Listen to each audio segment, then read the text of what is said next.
You're sitting in a job interview, palms slightly sweaty, heart racing just enough to remind you that this moment matters. Across from you sits the hiring manager, someone whose decision will shape the next chapter of your career. Your resume is impressive, your technical skills are solid, and you've memorized answers to all the common questions. But something else is happening in this room that your years of education never prepared you for. You're reading micro-expressions, adjusting your tone based on the interviewer's body language, managing your own anxiety while projecting confidence, and building rapport through subtle social cues. Welcome to the world of emotional intelligence, the skill set that often determines who gets the job, who becomes the leader, and who thrives in our increasingly connected world. For decades, we've been told that intelligence is about IQ, about how quickly you can solve math problems or memorize facts. Schools measure success through standardized tests, universities rank students by GPA, and employers screen candidates based on degrees and certifications. But there's a different kind of intelligence at work in our daily lives, one that determines whether marriages succeed, whether teams collaborate effectively, whether leaders inspire loyalty, and whether individuals find fulfillment in their personal and professional relationships. This other intelligence doesn't appear on report cards or transcripts, yet it may be the most important factor in determining life satisfaction and success. It's the ability to understand and manage your own emotions while simultaneously reading and responding appropriately to the emotions of others. It's knowing when to speak and when to listen, when to push forward and when to step back, when to express vulnerability and when to project strength. It's the skill that turns good employees into great leaders, transforms difficult conversations into breakthrough moments, and helps ordinary people create extraordinary relationships. Daniel Goleman didn't invent emotional intelligence, but when he wrote his groundbreaking book on the subject, he brought this concept out of academic obscurity and into the mainstream consciousness. What he discovered through years of research was both revolutionary and intuitive. While IQ might get you in the door, emotional intelligence determines how far you'll go once you're inside. More importantly, unlike the relatively fixed nature of cognitive intelligence, emotional intelligence can be learned, developed, and improved throughout our entire lives. The implications of this discovery extend far beyond individual success. In a world facing unprecedented challenges, from climate change to political polarization to social inequality, our ability to understand each other, work together, and create positive change depends largely on our collective emotional intelligence. The most pressing problems of our time aren't just technical challenges that can be solved with better algorithms or more data. They're human problems that require human solutions, and human solutions require people who can navigate the complex emotional landscape of human relationships. Consider the global response to the COVID pandemic. While scientists worked tirelessly to develop vaccines and treatments, the success of public health measures depended largely on emotional and social factors. Leaders needed to communicate complex information in ways that people could understand and accept.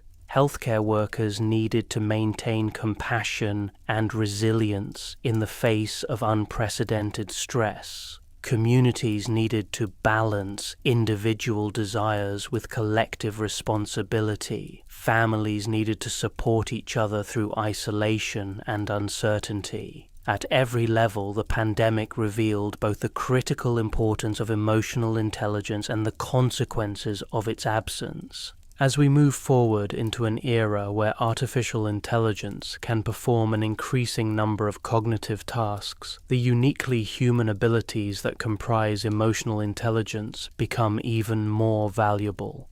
No algorithm can truly empathize with a grieving colleague, inspire a demoralized team, or navigate the subtle complexities of human relationships. These skills represent what might be called the human edge, the capabilities that will always require the human heart and mind working in harmony. But what exactly is emotional intelligence? How does it work? Why does it matter so much? And most importantly, how can we develop it? These questions form the foundation of our exploration, a journey that will take us through the science of emotions, the psychology of relationships, the dynamics of leadership, and the practical skills that can transform how we interact with ourselves and others. The foundation, what emotional intelligence really means. When most people first encounter the term emotional intelligence, their initial reaction is often confusion or even skepticism. After all, we've been conditioned to think of emotions and intelligence as opposing forces. Emotions are seen as messy, irrational, and disruptive to clear thinking. Intelligence is associated with logic, analysis, and objective reasoning. The phrase emotional intelligence can seem like an oxymoron, like organized chaos or deafening silence, but this perception reveals a fundamental misunderstanding about both emotions and intelligence. Rather than being obstacles to rational thought, emotions are actually sophisticated information processing systems that have evolved over millions of years to help us navigate complex social environments and make decisions that promote survival and well-being. When we understand emotions as intelligent responses to our environment rather than primitive disruptions to our thinking, the concept of emotional intelligence begins to make perfect sense. Think about fear, one of our most basic emotions. Far from being an irrational response, fear is an incredibly sophisticated early warning system that helps us identify and respond to potential threats. When you're walking alone at night and suddenly feel afraid, your emotional system is processing hundreds of subtle environmental cues at a speed that far exceeds your conscious analytical capabilities. The slight change in footsteps behind you, the empty street that feels too quiet, the broken streetlight that creates an unusual shadow pattern. Your fear isn't irrational. It's your emotional intelligence working to keep you safe. Similarly, emotions like joy, sadness, anger, and surprise all serve important functions in helping us understand and respond to our world. Joy motivates us to repeat behaviors that bring positive outcomes. Sadness signals loss and mobilizes support from others. Anger alerts us to violations of our boundaries or values. Surprise captures our attention and helps us learn from unexpected events. Each emotion carries valuable information, and learning to decode and respond to this information appropriately is the essence of emotional intelligence. Goleman's framework breaks emotional intelligence down into 4 core domains, each representing a different aspect of our ability to work effectively with emotional information. The first domain, self-awareness, involves recognizing and understanding our own emotional states as they occur. This might sound simple, but research suggests that many people are surprisingly poor at identifying their emotions in real time. They might feel stressed without recognizing that their stress is actually a combination of anxiety about an upcoming presentation, frustration with a difficult colleague, and sadness about a recent loss. Self-awareness goes beyond just labeling emotions. It includes understanding how these emotions influence our thoughts, behaviors, and decision-making processes. When you're aware that your irritation with a team member is actually displaced anxiety about a project deadline, you can respond more appropriately to both the team member and the underlying deadline pressure. When you recognize that your reluctance to take on a new challenge stems from fear of failure rather than lack of interest, you can make more conscious choices about how to proceed.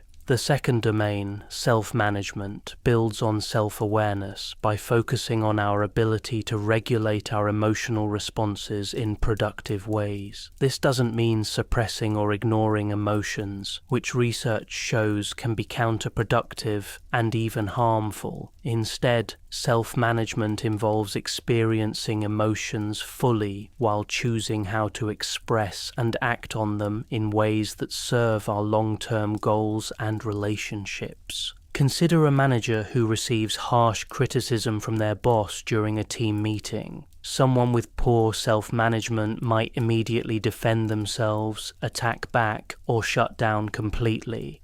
Someone with strong self-management skills would feel the same initial emotions, anger, hurt, embarrassment, but would pause before responding. They might take a deep breath, acknowledge the feedback, ask clarifying questions, and suggest continuing the conversation privately. This response acknowledges the emotional reality of the situation while channeling those emotions toward a more productive outcome. The third domain, social awareness, shifts the focus from internal emotional processes to our ability to understand and respond to the emotions of others.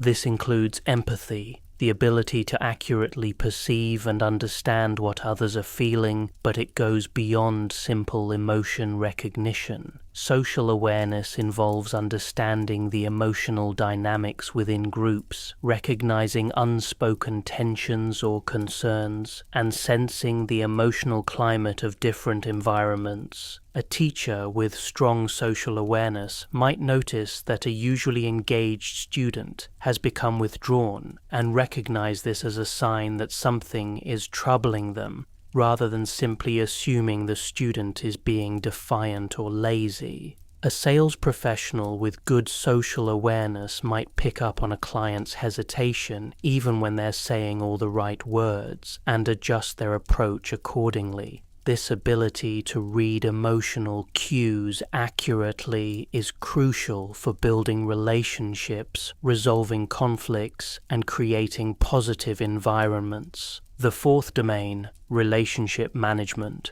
represents the culmination of the other three domains, focusing on our ability to use emotional information to build and maintain healthy, productive relationships with others. This includes skills like communication, conflict resolution, teamwork, and influence, all grounded in emotional understanding rather than manipulation or coercion. Effective relationship management means being able to have difficult conversations with compassion, to motivate others without resorting to fear or pressure, and to build trust through consistent emotional authenticity.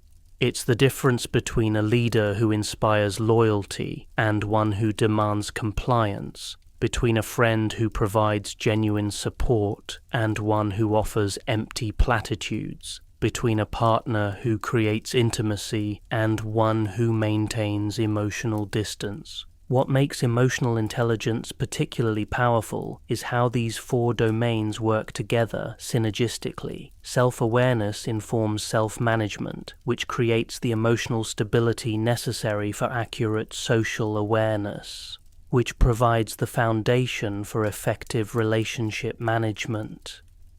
Each domain strengthens the others, creating a positive feedback loop that enhances overall emotional competence. But emotional intelligence isn't just an individual skill set, it's also a collective capability. Teams, organizations, and even entire cultures can have higher or lower levels of emotional intelligence. An emotionally intelligent organization might be one where people feel safe to express concerns, where conflicts are addressed openly and constructively, where leadership decisions take into account the emotional impact on employees, and where the overall culture supports both individual and collective well-being. Understanding emotional intelligence as both an individual and collective capability helps explain why it's becoming increasingly important in our interconnected world. As work becomes more collaborative, as organizations become more diverse, and as global challenges require unprecedented levels of cooperation, our to work together effectively across differences becomes a critical success factor. This isn't just nice to have, it's becoming essential for survival and prosperity in the modern world. The science behind emotions, how our brains process feelings. To truly understand emotional intelligence, we need to delve into the fascinating world of neuroscience and explore how our brains actually process emotional information. For too long, emotions have been dismissed as primitive, animal-like responses that interfere with rational human thinking. But modern brain research reveals a very different picture. Emotions are sophisticated, fast-acting information processing systems that play crucial roles in learning, memory, decision-making, and social interaction. The story begins deep within the brain, in a small almond-shaped structure called the amygdala.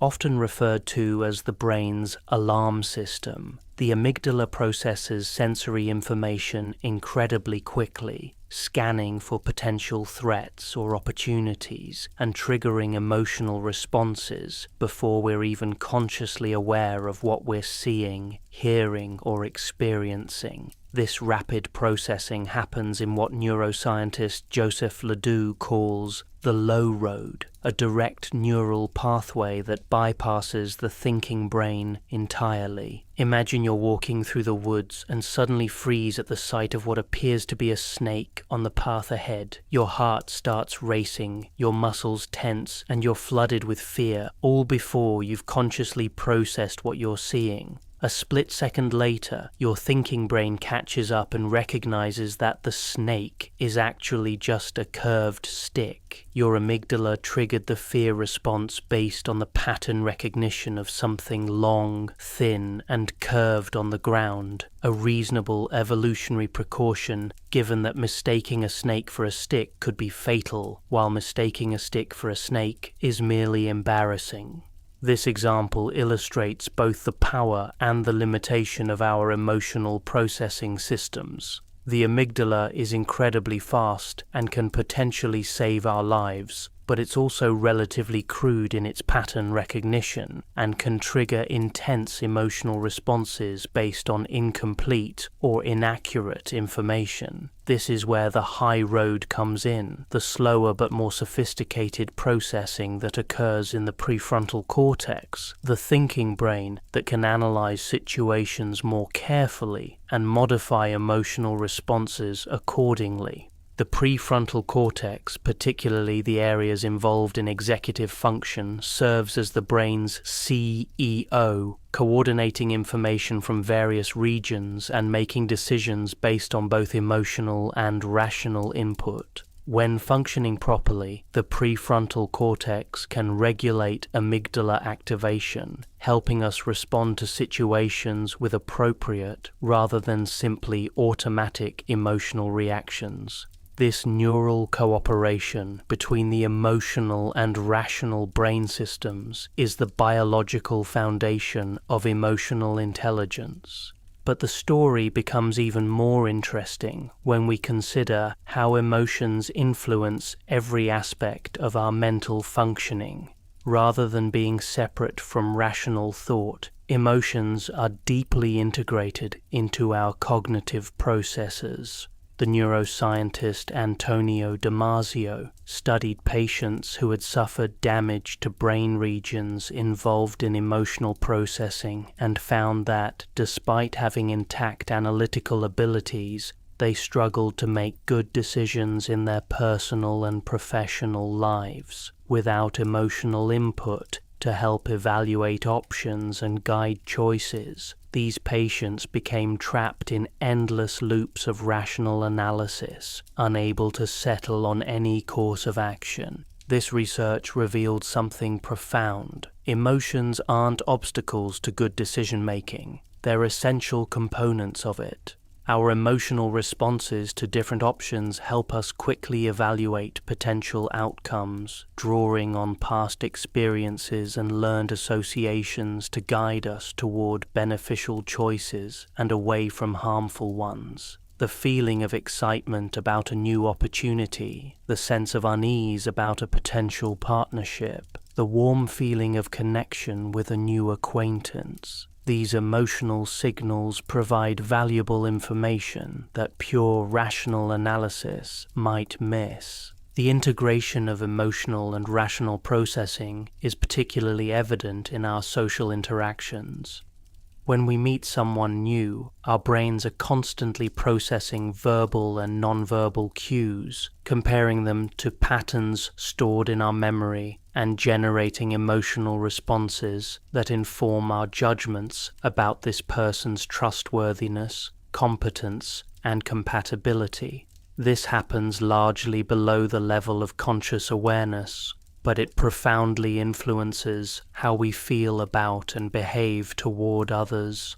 Mirror neurons add another layer to our emotional processing, allowing us to literally feel echoes of other people's emotions in our own neural systems. When we see someone smile, mirror neurons in our brains fire in patterns similar to those that would occur if we were smiling ourselves, creating a subtle, internal experience of their joy. When we observe someone in pain, we experience a diluted version of that pain in our own nervous systems. This neural mirroring forms the biological basis of empathy and helps explain why emotions are so contagious in social situations. The discovery of mirror neurons has profound implications for understanding emotional intelligence. It suggests that our capacity for empathy isn't just a learned social skill, but a fundamental feature of how our brains are wired. We're literally designed to connect with and understand others at an emotional level. The question isn't whether we have this capacity, but how well we develop and use it. Neuroplasticity, the brain's ability to reorganize and form new neural connections throughout our lives, provides the biological foundation for developing emotional intelligence. Just as we can strengthen our analytical thinking through practice and education, we can enhance our emotional processing abilities through focused attention and skill development. When we repeatedly practice emotional awareness, regulation, and empathy, we literally rewire our brains to become more emotionally intelligent. This neuroplasticity explains why emotional intelligence can be learned and improved at any age, unlike IQ, which tends to remain relatively stable after early adulthood. Every time we pause to identify an emotion, every time we choose a thoughtful response over an automatic reaction, every time we practice empathy with another person, we're strengthening the neural pathways that support emotional intelligence. The stress response system also plays a crucial role in emotional intelligence. When we perceive a threat, whether physical or psychological, our bodies release stress hormones like cortisol and adrenaline that prepare us for fight or flight. While this response can be life-saving in genuinely dangerous situations, chronic stress can impair both emotional and cognitive functioning, making it harder to think clearly, regulate emotions, and respond empathetically to others. Understanding the stress response helps explain why emotional intelligence becomes even more important during challenging times. When stress levels are high, whether due to work pressure, relationship conflicts, or broader societal challenges, our capacity for thoughtful emotional processing can become compromised. People with strong emotional intelligence skills are better able to recognize when they're becoming stressed, implement strategies to manage their stress levels, and maintain their emotional equilibrium even in difficult circumstances. The research on emotional contagion provides another fascinating insight into how our brains process social emotional information. Studies have shown that we unconsciously mimic the facial expressions, postures, and vocal tones of people around us, and this mimicry actually influences our own emotional states. If you spend time with someone who is genuinely enthusiastic and positive, you're likely to feel more positive yourself, not just because of their words or actions, but because your brain is literally synchronizing with theirs at a neural level. This contagion effect helps explain why the emotional climate of families, teams, and organizations is so important, and why emotional intelligence in leaders has such a profound impact on everyone around them. A leader's emotional state doesn't just affect their own performance, it ripples out through the entire system, influencing the mood, motivation, and performance of everyone they interact with. The neuroscience of emotional intelligence also reveals why traditional approaches to managing emotions, such as trying to suppress or ignore negative feelings, tend to be ineffective or even counterproductive. Brain imaging studies show that emotional suppression actually increases activity in the amygdala while putting additional strain on the prefrontal cortex, creating more internal stress rather than less. More effective approaches involve acknowledging and accepting emotional responses while choosing how to express and act on them, a process that engages the prefrontal cortex in regulation rather than suppression. Understanding how our brains process emotional information provides a foundation for developing more effective emotional intelligence skills. When we recognize that emotions are sophisticated information processing systems rather than primitive disruptions to rational thought, we can begin to work with them more skillfully. When we understand that emotional responses often occur faster than conscious thought, we can build in practices that help us pause and choose our responses rather than simply reacting automatically. When we appreciate that our emotional states affect others through neural contagion, we can become more intentional about the emotional climate we create around us. This scientific understanding also helps explain why emotional intelligence is becoming increasingly important in our complex, interconnected world.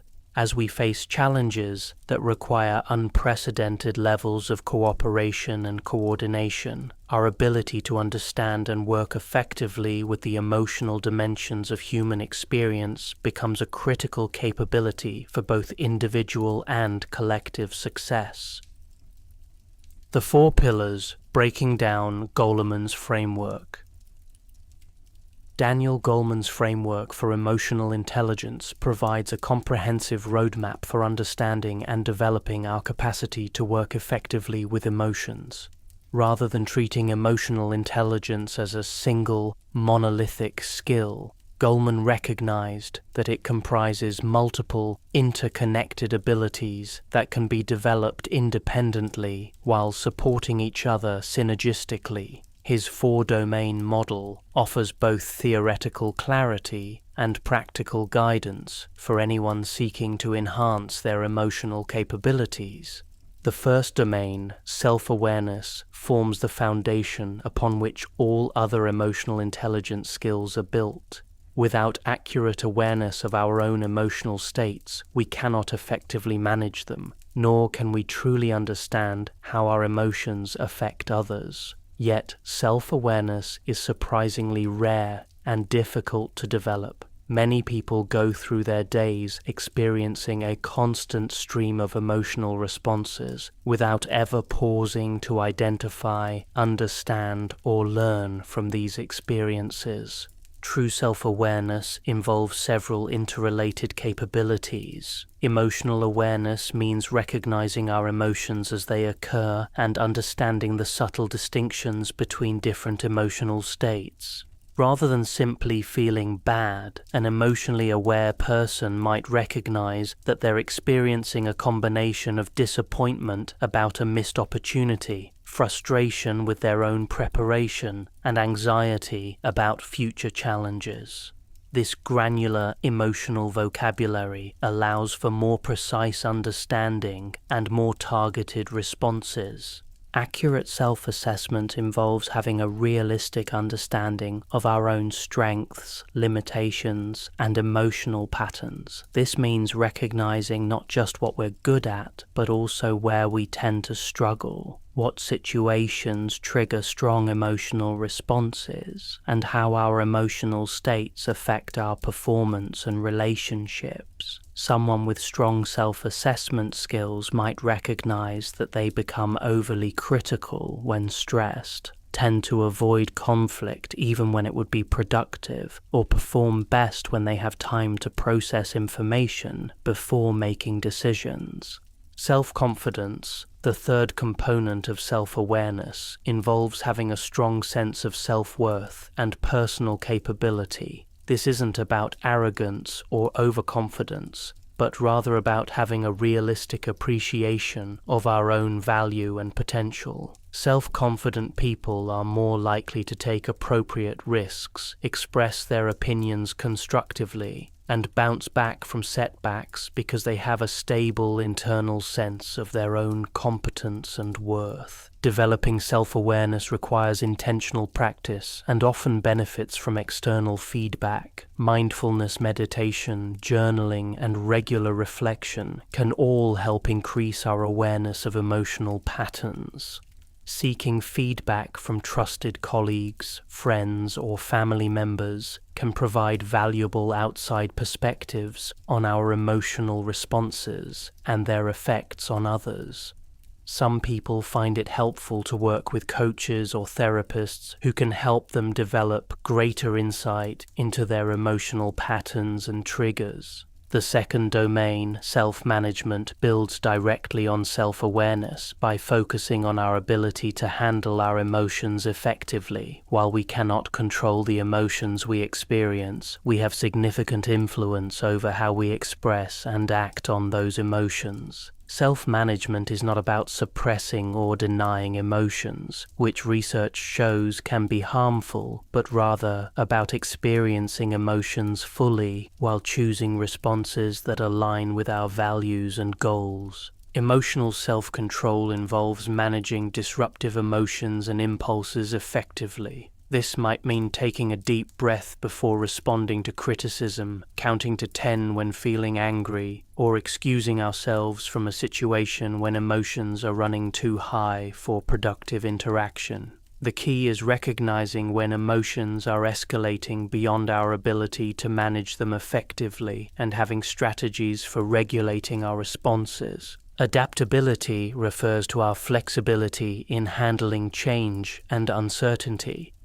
In our rapidly evolving world, the ability to remain emotionally stable and effective amid constant change has become increasingly important. Adaptable people don't just cope with change, they often thrive in it, seeing new situations as opportunities for growth and learning rather than threats to their security. Achievement orientation involves striving to improve performance and meet high standards of excellence. This goes beyond simple ambition to include the emotional resilience necessary to persist through setbacks, learn from failures, and maintain motivation over extended periods.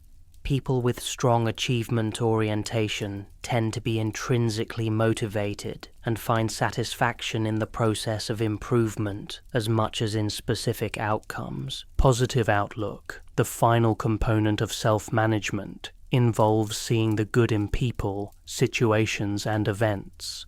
This doesn't mean being unrealistically optimistic or ignoring genuine problems, but rather maintaining hope and focusing on possibilities even in challenging circumstances.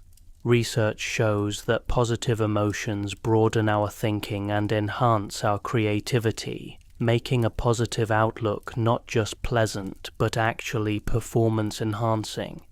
The third domain, social awareness, shifts our focus from internal emotional processes to our ability to understand and navigate the emotional landscape of our relationships and social environments. This domain requires us to extend our emotional intelligence outward, using our capacity for empathy and social perception to build stronger connections with others. Empathy, the cornerstone of social awareness, involves understanding and sharing the emotions of others. True empathy goes beyond simply recognizing that someone is upset. It involves understanding what they're upset about, why they're feeling that way, and what they might need from us in response. Empathy requires us to temporarily set aside our own perspective and genuinely see situations through others' eyes.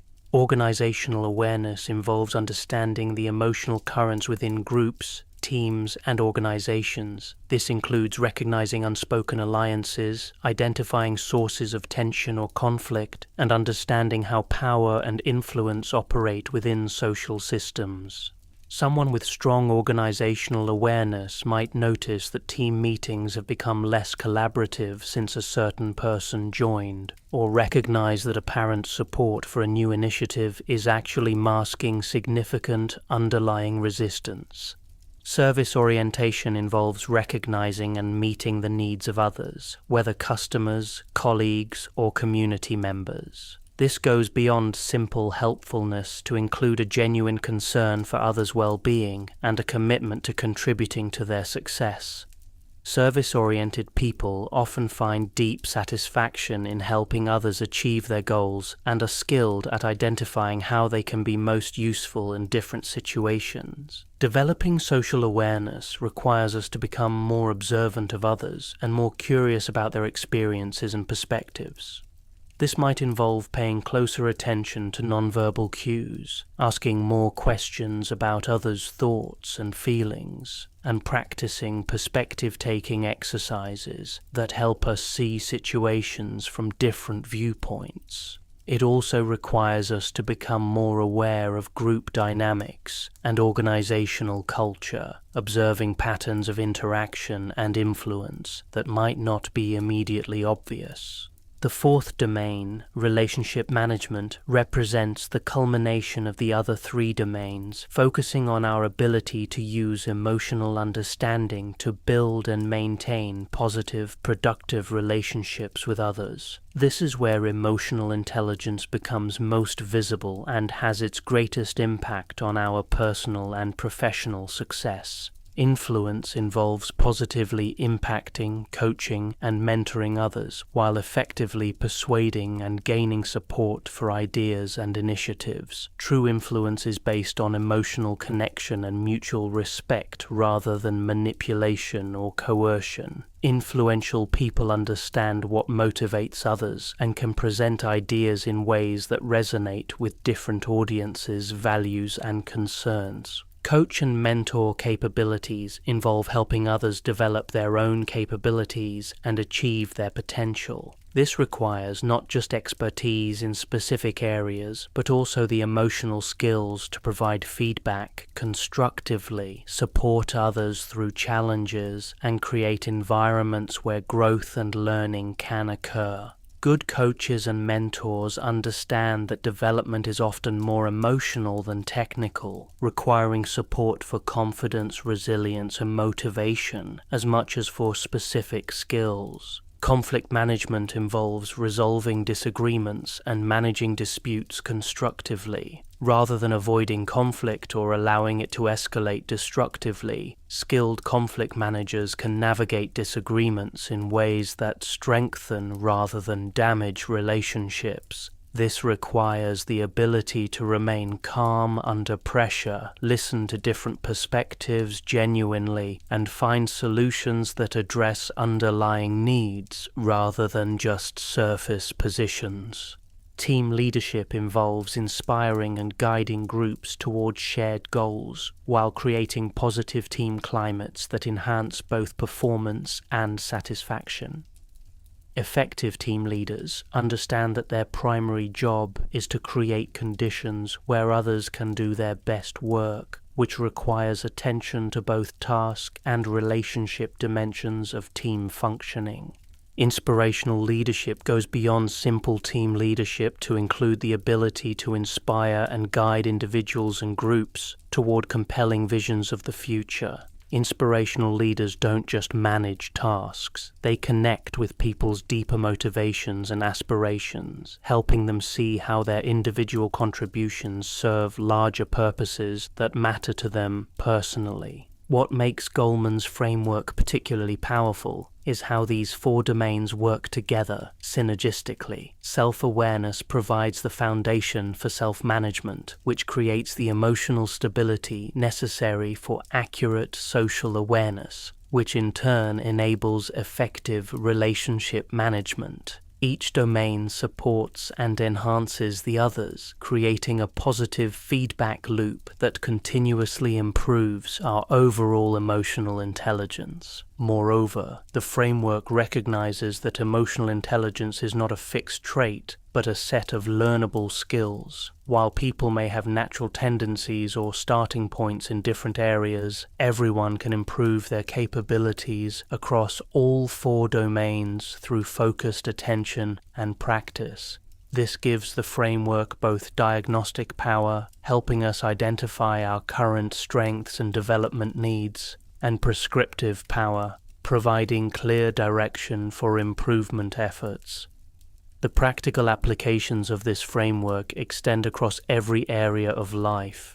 In professional settings, it helps explain why some people become effective leaders, while others with similar technical skills struggle with management responsibilities. In personal relationships, it illuminates why some couples navigate conflicts constructively, while others get trapped in destructive patterns. In parenting, it provides guidance for raising children who are not just academically successful, but also emotionally healthy and socially competent.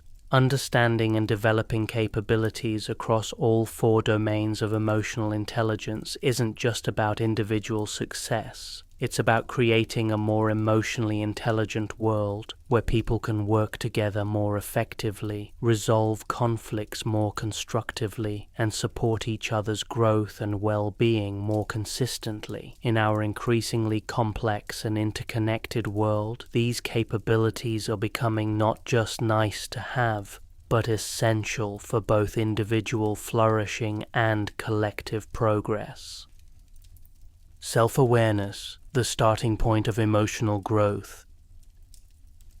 Self-awareness stands as the cornerstone of emotional intelligence, the fundamental capability upon which all other emotional skills are built. Yet despite its foundational importance, self-awareness remains one of the most challenging aspects of emotional intelligence to develop and maintain. In our fast-paced, externally focused world, we often spend more time attending to external demands and stimuli than we do developing genuine insight into our own inner experiences. The challenge of self-awareness becomes apparent when we consider how automatically most of our emotional responses occur. Throughout any given day, we experience hundreds of micro-emotions, fleeting feelings that arise in response to everything from the weather to traffic patterns to casual interactions with others. Most of these emotional experiences happen below the threshold of conscious awareness, influencing our thoughts, decisions, and behaviors without our explicit recognition or understanding. Consider a typical morning routine. You wake up feeling slightly anxious about an important meeting later in the day, though you might simply experience this as feeling off or not quite right. Your partner makes a comment about the coffee being too weak, and you feel a flash of irritation that you don't fully acknowledge, responding with a slightly sharp tone that surprises both of you. You check your email and see a message from your boss requesting a quick chat, triggering a cascade of worry and speculation that affects your concentration for the next hour. By the time you arrive at work, you're carrying the accumulated emotional residue of dozens of small experiences, most of which you haven't consciously processed or understood. This lack of emotional awareness doesn't just affect our internal experience. It significantly impacts our effectiveness in relationships and professional situations. When we're not aware of our emotional states, we cannot make conscious choices about how to express or act on them.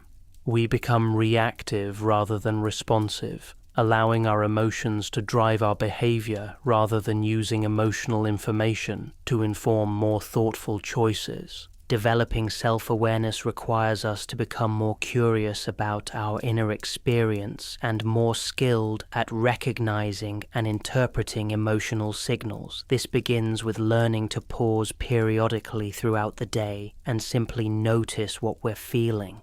This practice, sometimes called emotional check-ins, involves stopping whatever we're doing and asking ourselves, what am I feeling right now? Initially, many people find this surprisingly difficult, either drawing a blank or defaulting to simple categories like fine, stressed, or tired.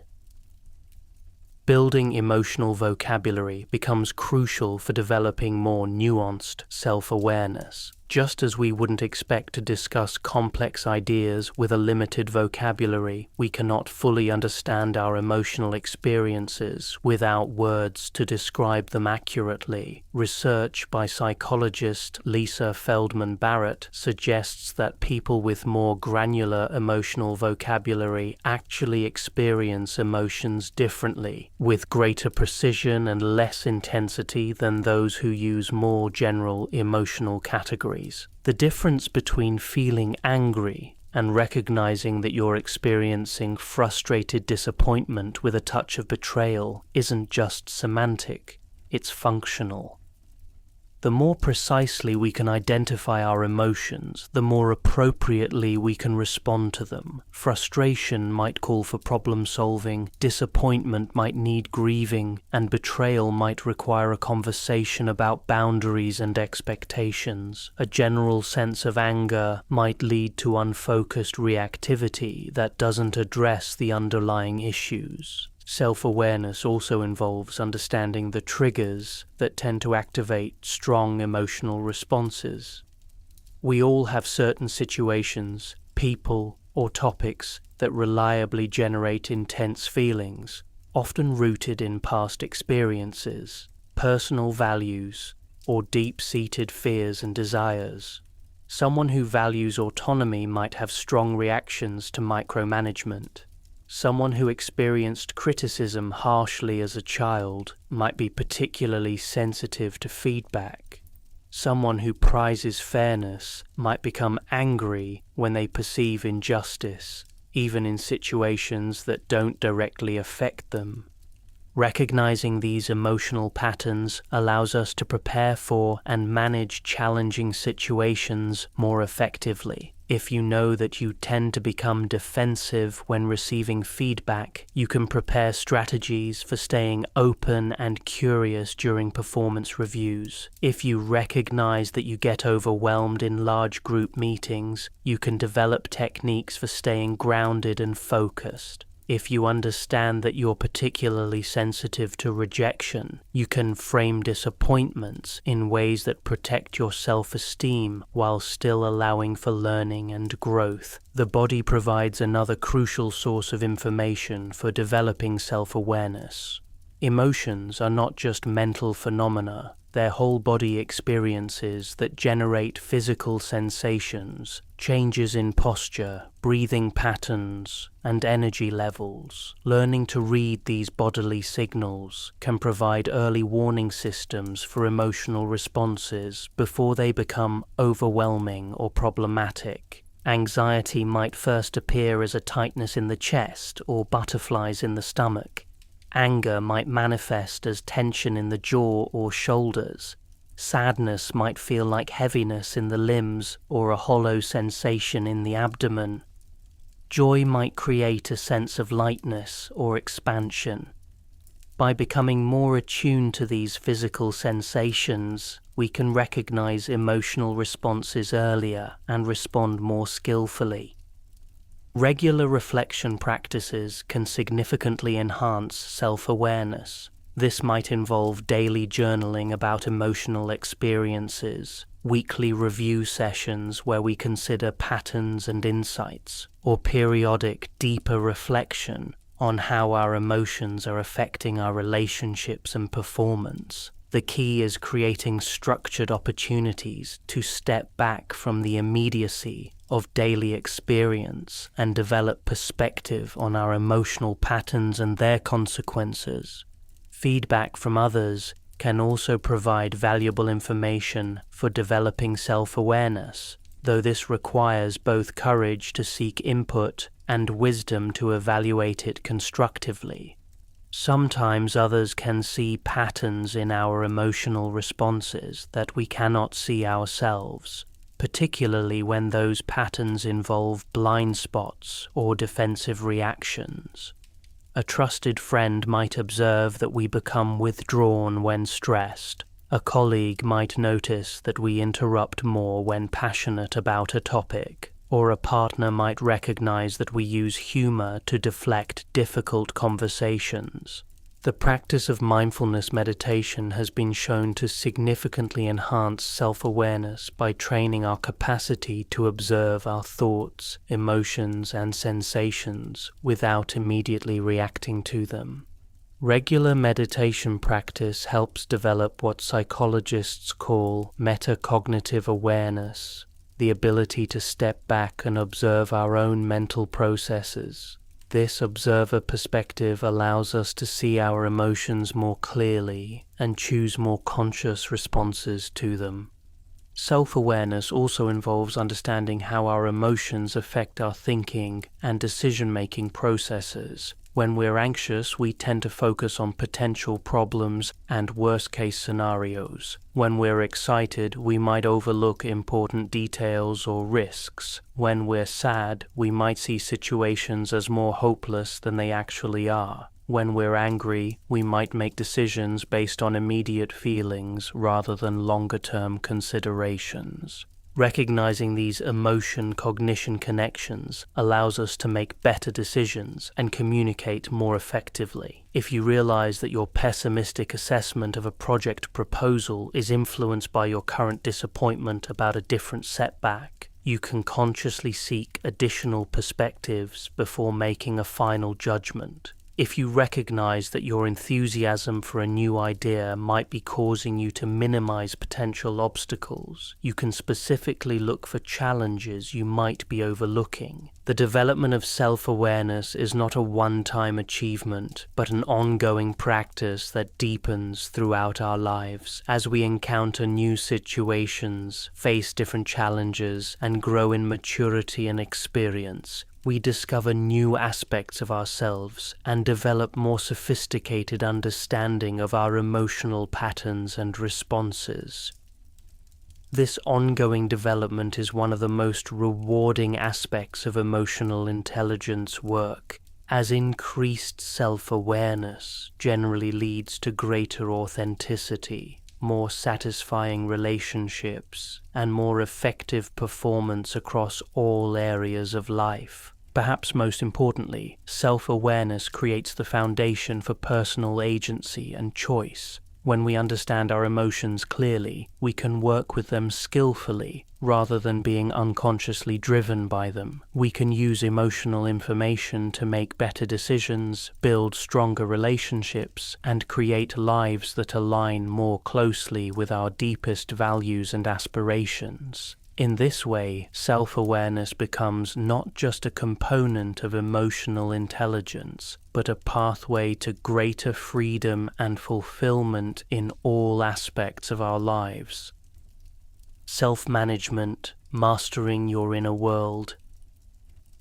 If self-awareness is the foundation of emotional intelligence, then self-management is where that awareness transforms into practical capability.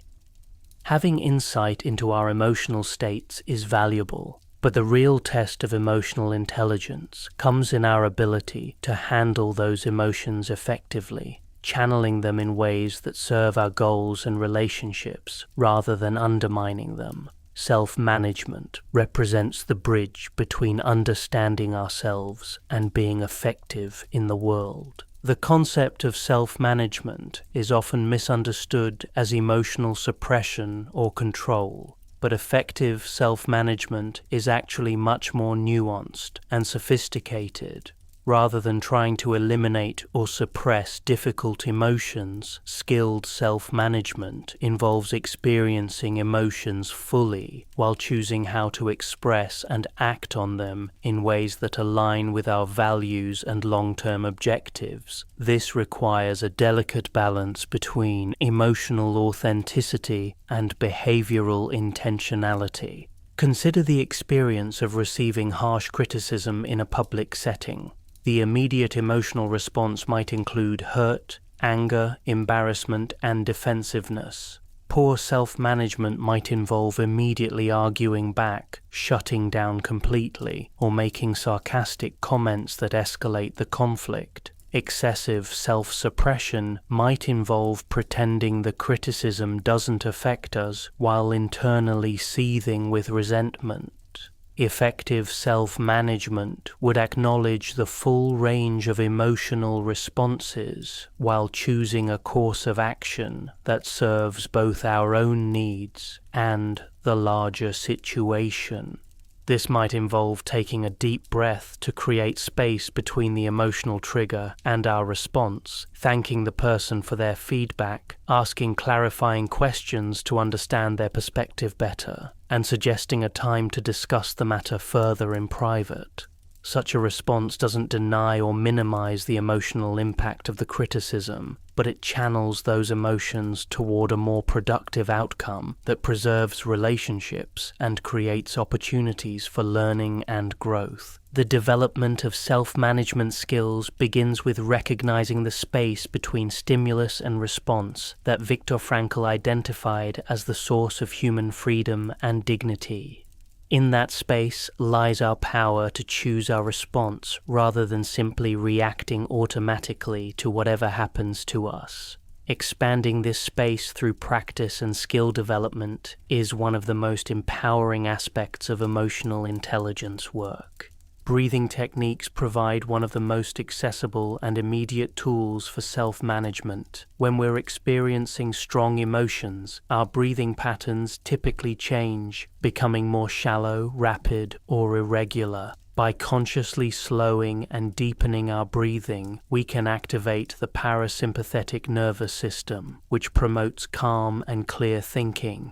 This isn't about suppressing emotions, but about creating optimal conditions for responding thoughtfully rather than reactively. The practice of pausing has become increasingly important in our rapid response culture.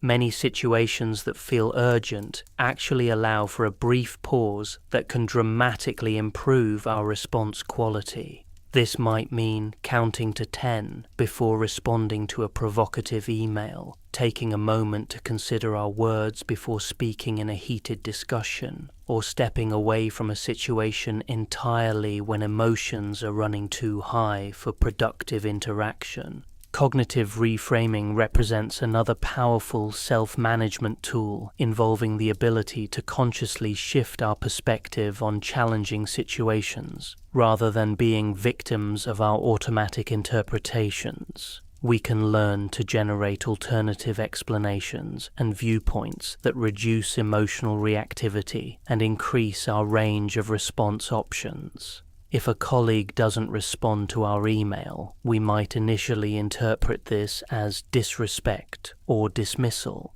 generating anger and hurt. Reframing might involve considering that they're overwhelmed with other priorities, dealing with a personal crisis, or simply managing their communication differently than we do. Effective reframing doesn't involve lying to ourselves or minimizing genuine problems, but rather developing the mental flexibility to consider multiple perspectives and choose interpretations that serve our well-being and effectiveness. Someone who consistently interprets neutral events as personal slights will experience unnecessary stress and conflict, while someone who can consider alternative explanations will maintain better emotional equilibrium and relationships. The management of stress deserves special attention within the self-management domain, as chronic stress can significantly impair our capacity for emotional regulation and clear thinking. Stress management involves both preventing unnecessary stress through better planning and boundary setting, and developing healthy coping strategies for inevitable stressors. This might include regular exercise, adequate sleep, healthy nutrition, relaxation practices,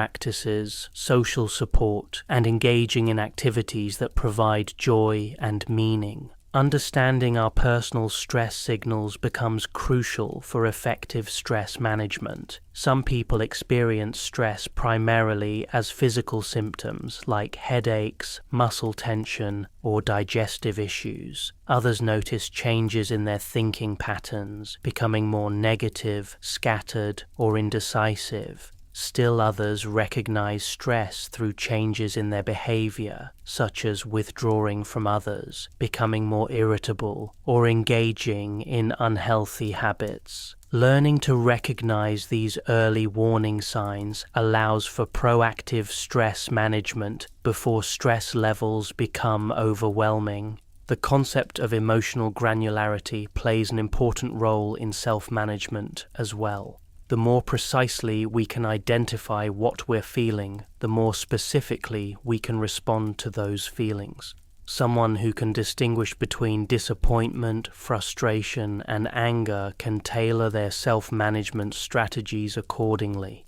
Disappointment might call for grieving and acceptance practices. Frustration might require problem-solving and action planning, while anger might need physical release and boundary clarification. Impulse control represents another critical aspect of self-management, particularly in our instant gratification culture. The ability to delay immediate satisfaction in service of longer-term goals has been shown to predict success across many life domains. This doesn't mean becoming rigid or joyless, but rather developing the capacity to make conscious choices about when to indulge impulses and when to redirect energy toward more important objectives. The practice of self-compassion has emerged as a crucial component of healthy self-management. Rather than being harshly self-critical when we make mistakes or experience difficult emotions, self-compassion involves treating ourselves with the same kindness and understanding we would offer a good friend facing similar challenges. Research shows that self-compassion actually enhances motivation and performance, while reducing the anxiety and depression that often result from harsh self-judgment. Self-management also involves developing healthy ways to process and express emotions rather than simply containing them. This might include talking with trusted friends or colleagues, writing in a journal, engaging in creative expression, physical exercise, or professional counseling when needed. The key is finding outlets that allow for emotional processing without causing harm to ourselves or others. Boundary setting represents another essential self-management skill, involving our ability to communicate our limits clearly and maintain them consistently. This includes saying no to requests that would overwhelm us, asking for what we need in relationships and work situations, and protecting our time and energy for activities that align with our values and priorities. Poor boundary management often leads to resentment, burnout, and relationship conflicts that could be prevented through clearer communication and firmer limits. The development of self-management skills requires both self-awareness and regular practice. Like physical fitness, emotional fitness requires ongoing attention and exercise to maintain and improve. This might involve daily practices like meditation or reflection, weekly check-ins with ourselves about our emotional patterns and stress levels, and periodic deeper assessment of how our self-management strategies are working and where they might need adjustment. Technology can both help and hinder self-management efforts. While smartphones and social media can create additional stressors and distractions, they can also provide tools for mindfulness, stress management, and emotional tracking.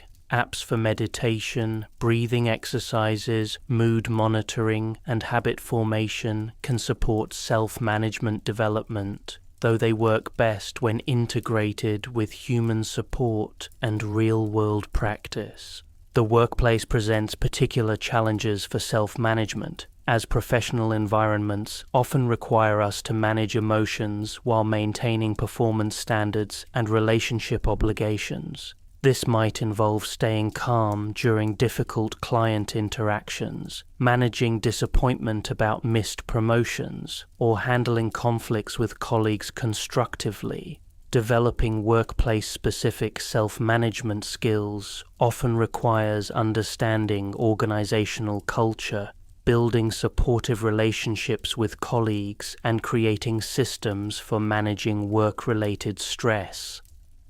Self-management in relationships requires additional considerations, as our emotional responses affect not just ourselves, but also the people we care about. This might involve managing jealousy in romantic relationships, handling disagreements with family members, or supporting friends through their own challenges without becoming overwhelmed ourselves. Relationship-focused self-management often requires clear communication about our emotional needs and limitations, as well as mutual support for each other's emotional well-being. The ultimate goal of self-management is not emotional numbness or perfect control, but rather emotional flexibility and responsiveness. We want to be able to feel our emotions fully, while also having the skills to channel them constructively. This creates a foundation for authentic relationships, effective performance, and personal satisfaction that comes from living in alignment with our deepest values and aspirations. As we develop stronger self-management capabilities, we often find that we're less reactive to external circumstances and more able to maintain our emotional equilibrium regardless of what's happening around us. This doesn't mean becoming indifferent or disconnected, but rather developing the inner stability that allows us to engage with life's challenges and opportunities from a place of strength and clarity, rather than simply reacting to whatever comes our way. Social awareness, reading the emotional landscape. While self-awareness and self-management focus on our internal emotional world, social awareness represents our capacity to understand and navigate the emotional landscape of our relationships and communities. This domain of emotional intelligence requires us to extend our emotional radar beyond ourselves, becoming skilled observers and interpreters of the complex emotional dynamics that shape human interactions. Social awareness begins with the fundamental human capacity for empathy, but extends far beyond simple emotion recognition to include understanding emotional patterns within groups, recognizing unspoken tensions and alliances, and sensing the overall emotional climate of different environments. In our increasingly connected and collaborative world, these skills have become essential for effective leadership, meaningful relationships, and positive social contribution. The foundation of social awareness lies in our ability to read both verbal and nonverbal emotional cues accurately. Research suggests that a significant portion of emotional communication happens through facial expressions, body language, tone of voice, and other nonverbal channels. Someone might say they're fine, while their posture, facial expression, and vocal tone clearly communicate distress, frustration, or sadness. Developing social awareness requires learning to attend to these subtle signals and integrate them with verbal communication to develop a more complete understanding of others' emotional states. This skill becomes particularly important in professional settings where people often feel pressure to maintain positive facades regardless of their actual emotional experience. A team member might express enthusiasm for a new project while their body language suggests anxiety or resistance. A manager might claim to support a new initiative while subtle signs indicate skepticism or concern. Being able to read these mixed messages allows for more effective communication and relationship management.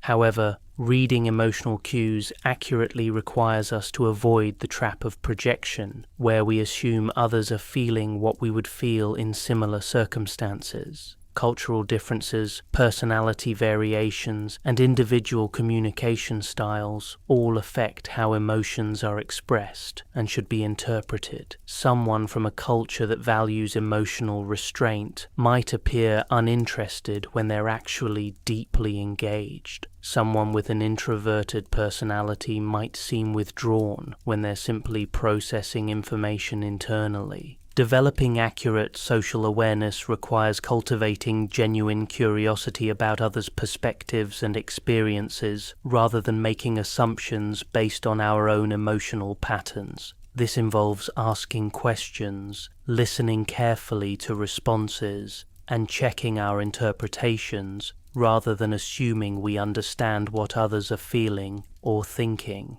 It also means being willing to be wrong in our initial assessments and adjusting our understanding based on new information. Empathy represents the emotional core of social awareness, but true empathy is more complex and nuanced than it might initially appear. Cognitive empathy involves understanding what someone else is thinking and feeling from their perspective. Emotional empathy involves actually feeling echoes of their emotions in our own emotional system.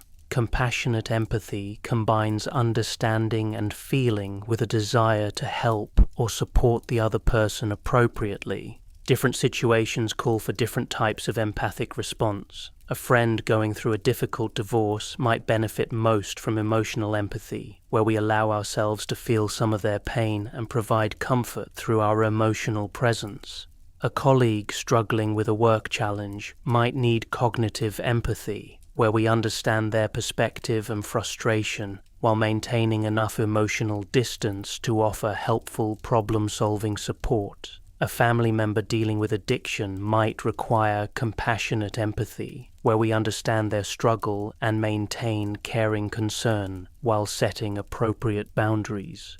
The development of empathy requires both emotional sensitivity and emotional regulation. We need to be open enough to pick up on others' emotional states, but regulated enough that we don't become overwhelmed by emotions that aren't our own. This balance becomes particularly important for people in helping professions, parents, and others who regularly encounter intense emotions in their work or personal lives. Social awareness also involves understanding group dynamics and organizational emotional patterns. Every family, team, and organization has its own emotional culture, with unspoken rules about which emotions are acceptable to express, how conflicts are handled, how support is provided, and how decisions are made. These emotional norms significantly influence individual behavior and group effectiveness, yet they often operate below the level of conscious awareness. Someone with strong organizational awareness might notice that team meetings have become less creative and collaborative since a particular person joined, even though no one has explicitly complained. They might recognize that apparent enthusiasm for a new initiative is actually masking significant underlying resistance or fear. They might sense that relationship tensions between two key leaders are affecting the entire organization's morale and performance. This type of systemic emotional awareness requires stepping back from immediate interactions to observe larger patterns and trends. It involves noticing who talks to whom, how decisions actually get made versus how they're supposed to be made, what topics generate energy versus resistance, and how emotions flow through formal and informal communication channels. The skill of emotional contagion awareness becomes particularly important for leaders and anyone in positions of influence. Research shows that emotions spread rapidly through groups, with the emotions of high-status individuals having disproportionate impact on overall group emotional climate. A leader's anxiety can quickly spread through an entire team, reducing creativity and risk-taking. Conversely, a leader's genuine optimism and enthusiasm can energize and motivate everyone around them. Understanding emotional contagion helps explain why some people seem to naturally create positive environments wherever they go, while others consistently generate tension and negativity. It's not just about individual personality traits, but about how our emotional states affect others and how skilled we are at managing that influence responsibly. Social awareness in diverse environments requires additional cultural competence and sensitivity. Different cultures have varying norms around emotional expression, personal space, communication styles, and relationship building. What might be considered warm and friendly in one culture could be seen as intrusive or inappropriate in another. Developing cross-cultural social awareness involves learning about different cultural norms, while also remaining curious and respectful about individual variations within cultural groups. The digital age has created new challenges for social awareness, as much of our communication now happens through text-based channels that lack many of the non-verbal cues we rely on for emotional understanding. Email, text messages, and social media posts can easily be misinterpreted, leading to misunderstandings and conflicts that might not occur in face-to-face interactions. Developing social awareness in digital environments requires different skills, including the ability to write clearly and sensitively, ask clarifying questions when meaning is unclear, and recognize when issues are too complex or sensitive for digital communication. Video conferencing has become increasingly important, particularly since the COVID pandemic, and requires its own set of social awareness skills. Reading emotions through a computer screen presents unique challenges, as lighting, camera angles, and technical issues can all interfere with non-verbal communication. Additionally, the cognitive load of managing technology while trying to connect emotionally with others can be exhausting and reduce our capacity for nuanced social awareness. Social awareness also involves recognizing and responding appropriately to power dynamics and social hierarchies. Emotions are expressed and received differently depending on relative status, authority, and social position. An employee might be hesitant to express concerns to their manager, while a manager might not recognize the impact of their emotional state on their team members. Understanding these power dynamics allows for more sensitive and effective communication across different levels of authority and influence. The development of social awareness requires both intentional practice and genuine interest in other people. This might involve making deliberate efforts to observe nonverbal communication, asking more questions about others' thoughts and feelings, practicing perspective-taking exercises, and seeking feedback about our ability to understand and respond to others appropriately.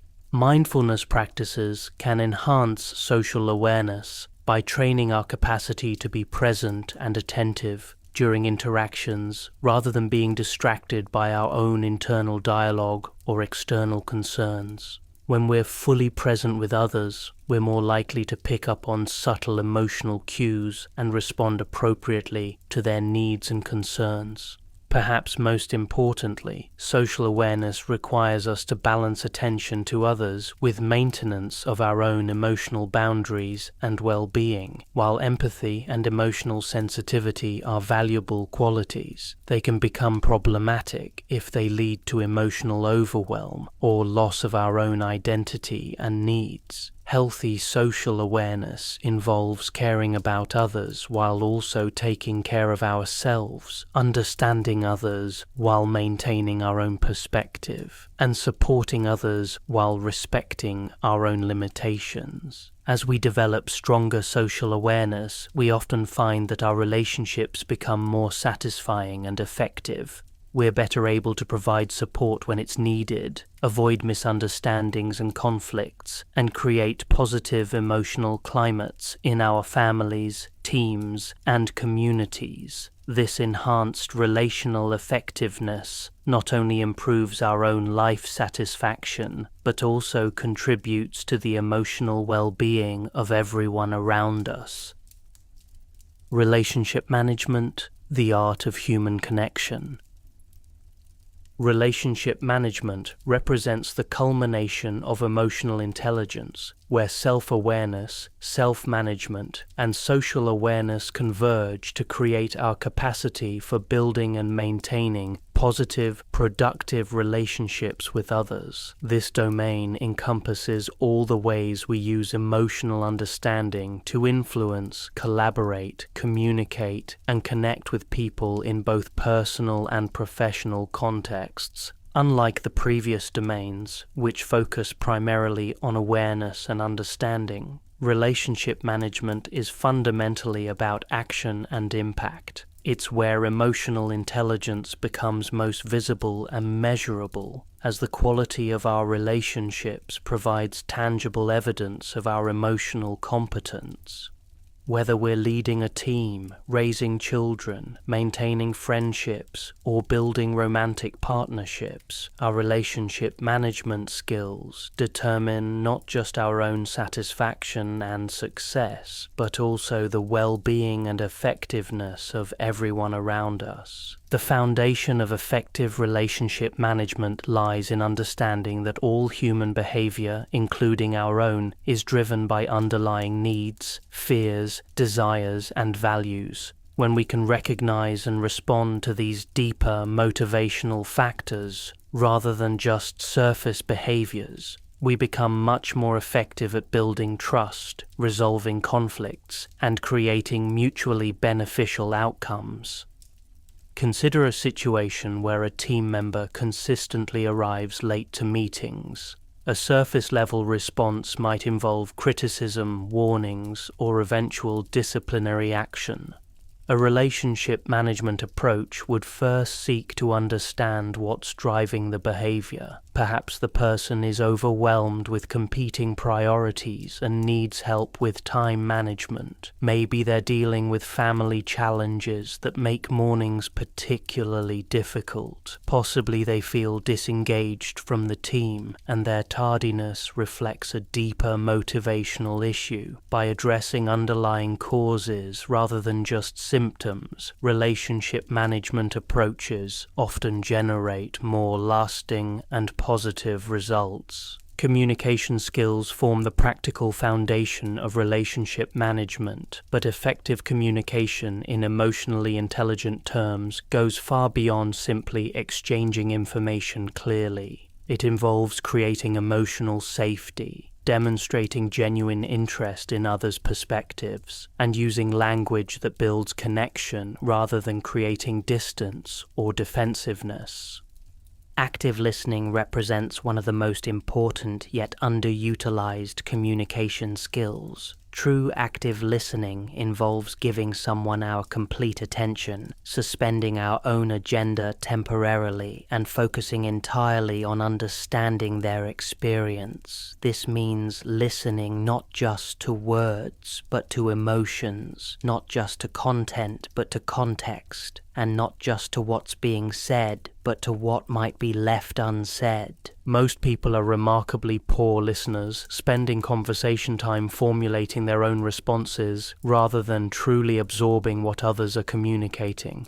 We interrupt, finish people's sentences, offer advice before understanding problems fully, and generally treat conversation as a competitive activity where the goal is to be heard rather than to understand.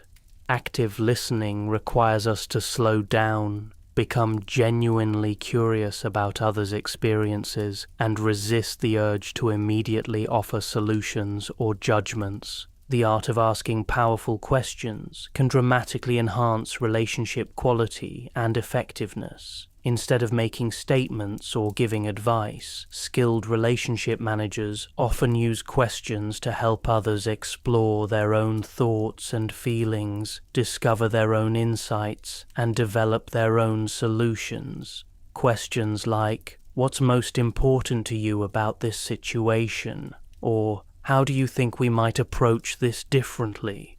Invite collaboration and demonstrate respect for others' intelligence and autonomy. Feedback delivery and reception represent critical relationship management skills that require careful attention to both content and process. Giving feedback effectively involves choosing appropriate timing and settings, focusing on specific behaviors rather than personality traits, acknowledging positive aspects alongside areas for improvement, and offering support for change efforts. Receiving feedback skillfully requires managing our own defensive reactions, asking clarifying questions, and expressing appreciation even when the feedback is difficult to hear.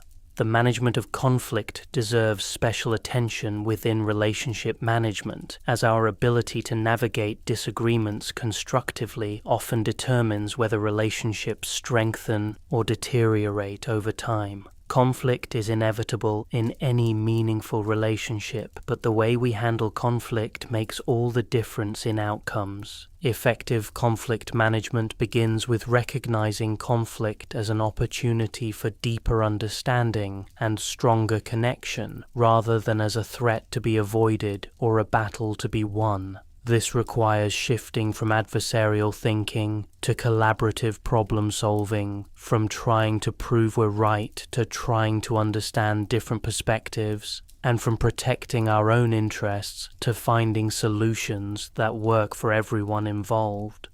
The practice of separating people from problems represents a crucial conflict management skill. Instead of viewing the other person as the problem, effective relationship managers focus on the underlying issues, needs, or concerns that are generating the conflict.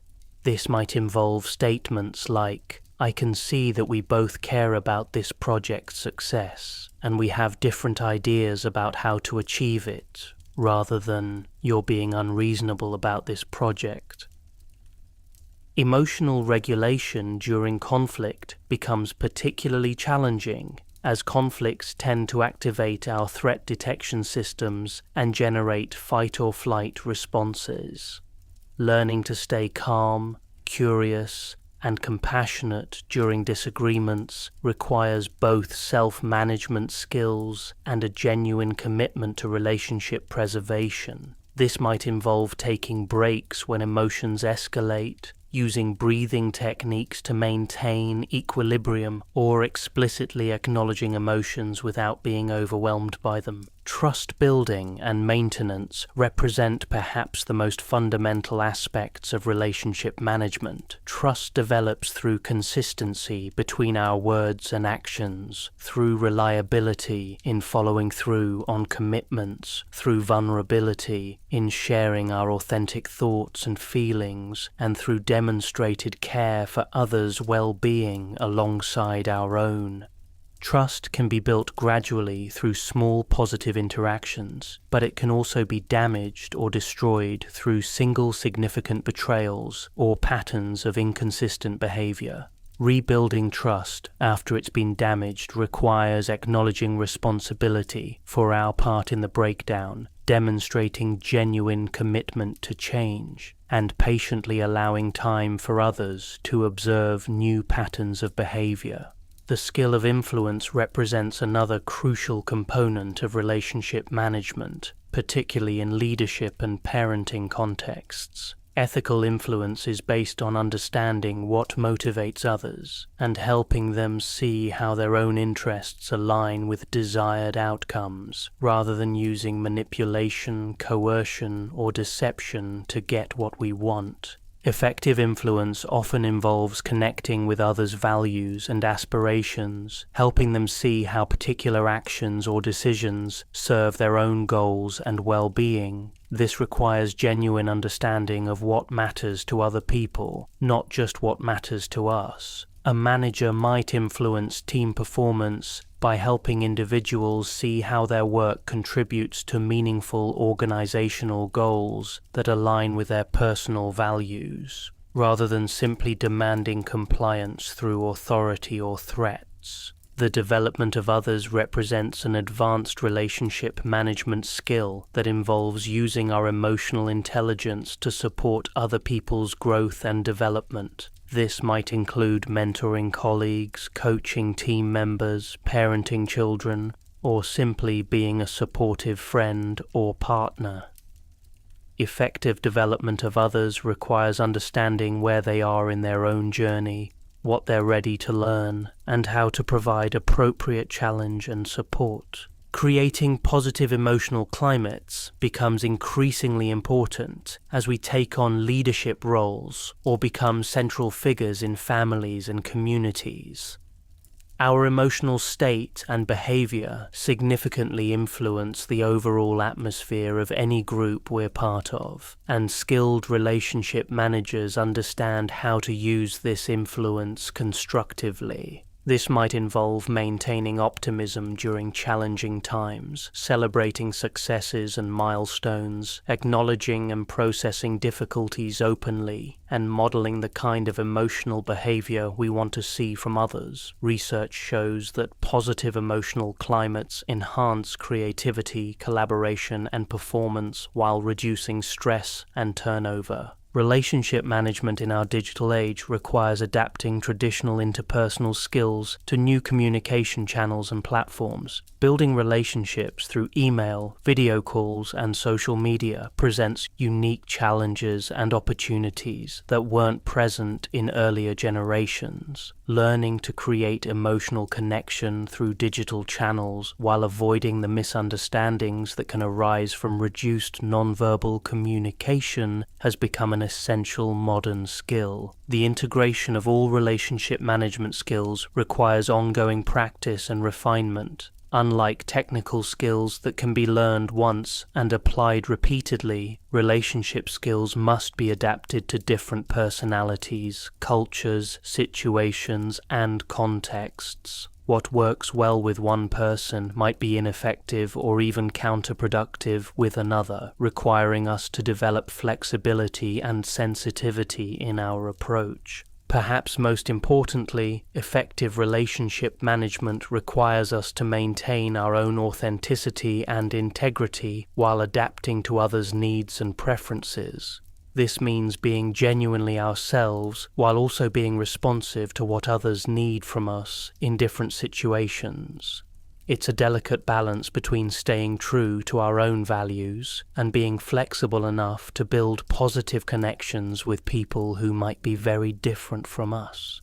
As we develop stronger relationship management capabilities, we often find that our personal and professional lives become more satisfying and effective. We experience less conflict and more collaboration, less isolation and more connection, less stress and more support.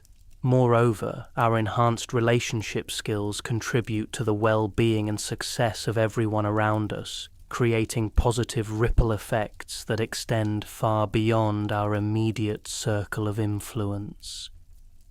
The ripple effects. How individual EI impacts organizations and communities.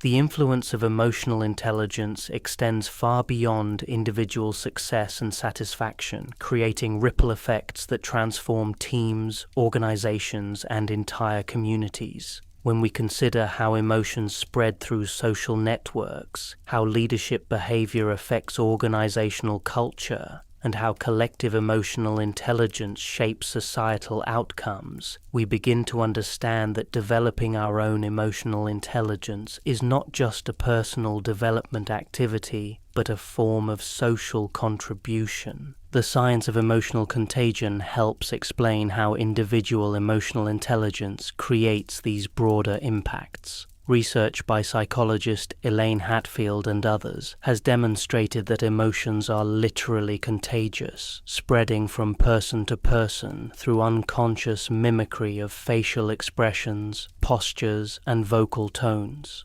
When we observe someone smiling, our mirror neurons fire in patterns similar to those that would occur if we were smiling ourselves, creating a subtle internal experience of their joy. When we see someone in distress, we experience echoes of that distress in our own nervous systems. This emotional contagion happens automatically and largely below conscious awareness, but its effects are profound and measurable. Studies have shown that within minutes of being in the same room, people's emotional states begin to synchronize. A person in a positive mood can literally lift the spirits of everyone around them, while someone experiencing negative emotions can bring down the energy and performance of an entire group. The implications for organizational leadership are staggering. When leaders are emotionally intelligent, managing their own emotions effectively, and creating positive emotional climates, their influence spreads throughout the organization, enhancing creativity, collaboration, and performance at every level. Conversely, leaders with poor emotional intelligence create toxic environments that reduce productivity, increase turnover, and harm the well-being of everyone in the organization. Consider the difference between two hypothetical managers facing the same challenging situation: a significant budget cut that requires reducing their team's resources and potentially laying off staff members. The first manager,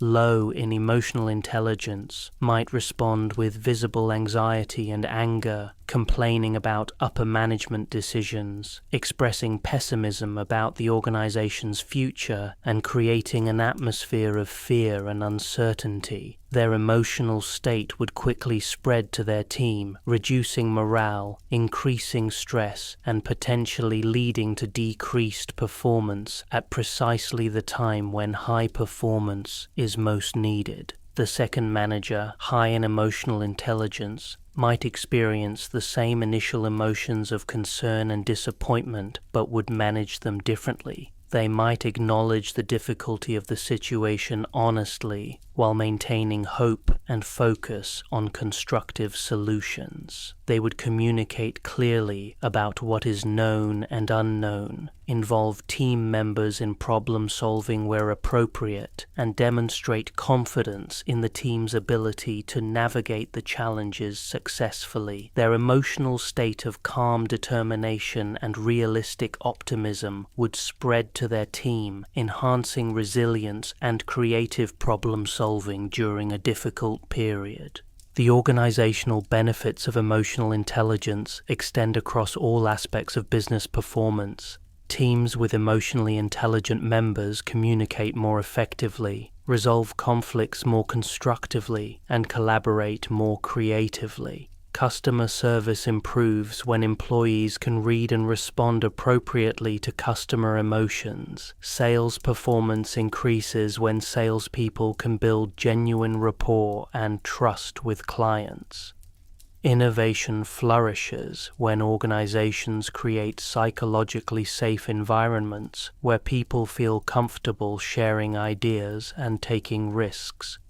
Research by organizational psychologist Daniel Goleman and others has documented these effects across numerous industries and organizational types. Companies with emotionally intelligent leadership consistently outperform their competitors in both financial metrics and employee satisfaction measures. Organizations that invest in developing emotional intelligence see improvements in productivity, retention, customer satisfaction, satisfaction, and overall profitability. The healthcare industry provides particularly compelling examples of how emotional intelligence impacts organizational outcomes.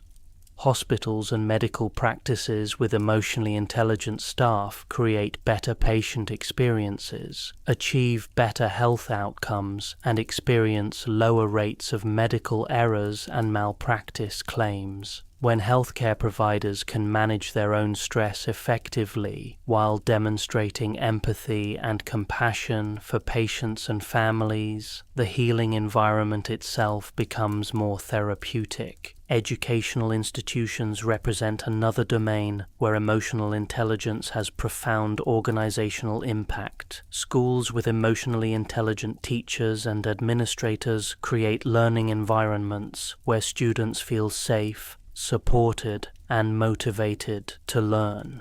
These environments not only enhance academic achievement, but also support students' social and emotional development, creating positive cycles that benefit the entire school community. The concept of organizational emotional intelligence has emerged as researchers recognize that emotional intelligence operates at collective as well as individual levels. Organizations with high collective emotional intelligence develop cultures that support emotional awareness, encourage healthy expression of emotions, and provide resources for managing stress and conflict constructively. These organizations tend to be more resilient during challenging times, more innovative during periods of change, and more attractive to talented employees who value positive work environments. Building organizational emotional intelligence requires systematic attention to multiple factors, including hiring practices, leadership development, communication systems, conflict resolution processes, and overall culture design. Organizations that prioritize emotional intelligence in their hiring decisions tend to select employees who not only have the technical skills needed for their roles, but also the emotional skills needed to work effectively with others. Leadership development programs that include emotional intelligence training produce leaders who are more effective at motivating and inspiring others, building high-performing teams, and creating positive organizational climates. Communication systems that encourage open dialogue, feedback, and emotional expression tend to generate higher levels of trust and collaboration throughout the organization. The community-level impacts of emotional intelligence are equally significant. Communities with high levels of collective emotional intelligence tend to be more cohesive, resilient, and effective at addressing shared challenges. These communities have lower rates of crime and violence, higher levels of civic engagement, and stronger social support networks that help individuals and families thrive during difficult times. Schools that teach social-emotional learning see improvements not just in academic outcomes, but in community well-being more broadly. Students who develop emotional intelligence skills early in life become adults who contribute positively to their families, workplaces, and communities. They're more likely to be effective parents, constructive colleagues, and engaged citizens who help create the kinds of communities where everyone can flourish. The potential for emotional intelligence to address larger societal challenges becomes apparent when we consider issues like political polarization, social inequality, and environmental sustainability. These challenges cannot be solved through technical solutions alone. They require unprecedented levels of cooperation, empathy, and collective action that depend largely on our emotional intelligence capabilities. Political polarization, for example, is fundamentally an emotional intelligence problem. When people cannot listen to different perspectives, manage their own defensive reactions, or find common ground across ideological differences, democratic processes break down and social cohesion deteriorates. Communities and societies with higher levels of emotional intelligence are better able to navigate political differences constructively, finding solutions that work for diverse constituencies rather than simply imposing the will of whoever has the most power.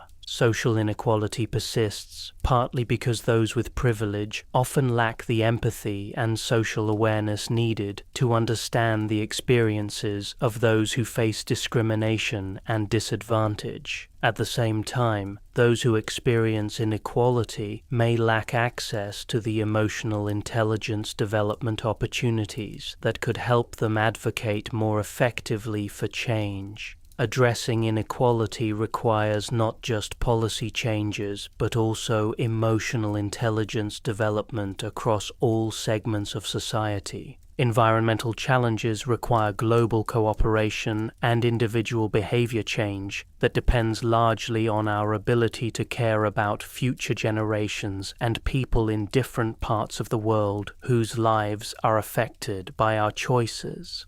This kind of extended empathy and long-term thinking represents advanced emotional intelligence capabilities that are essential for addressing climate change and other environmental threats.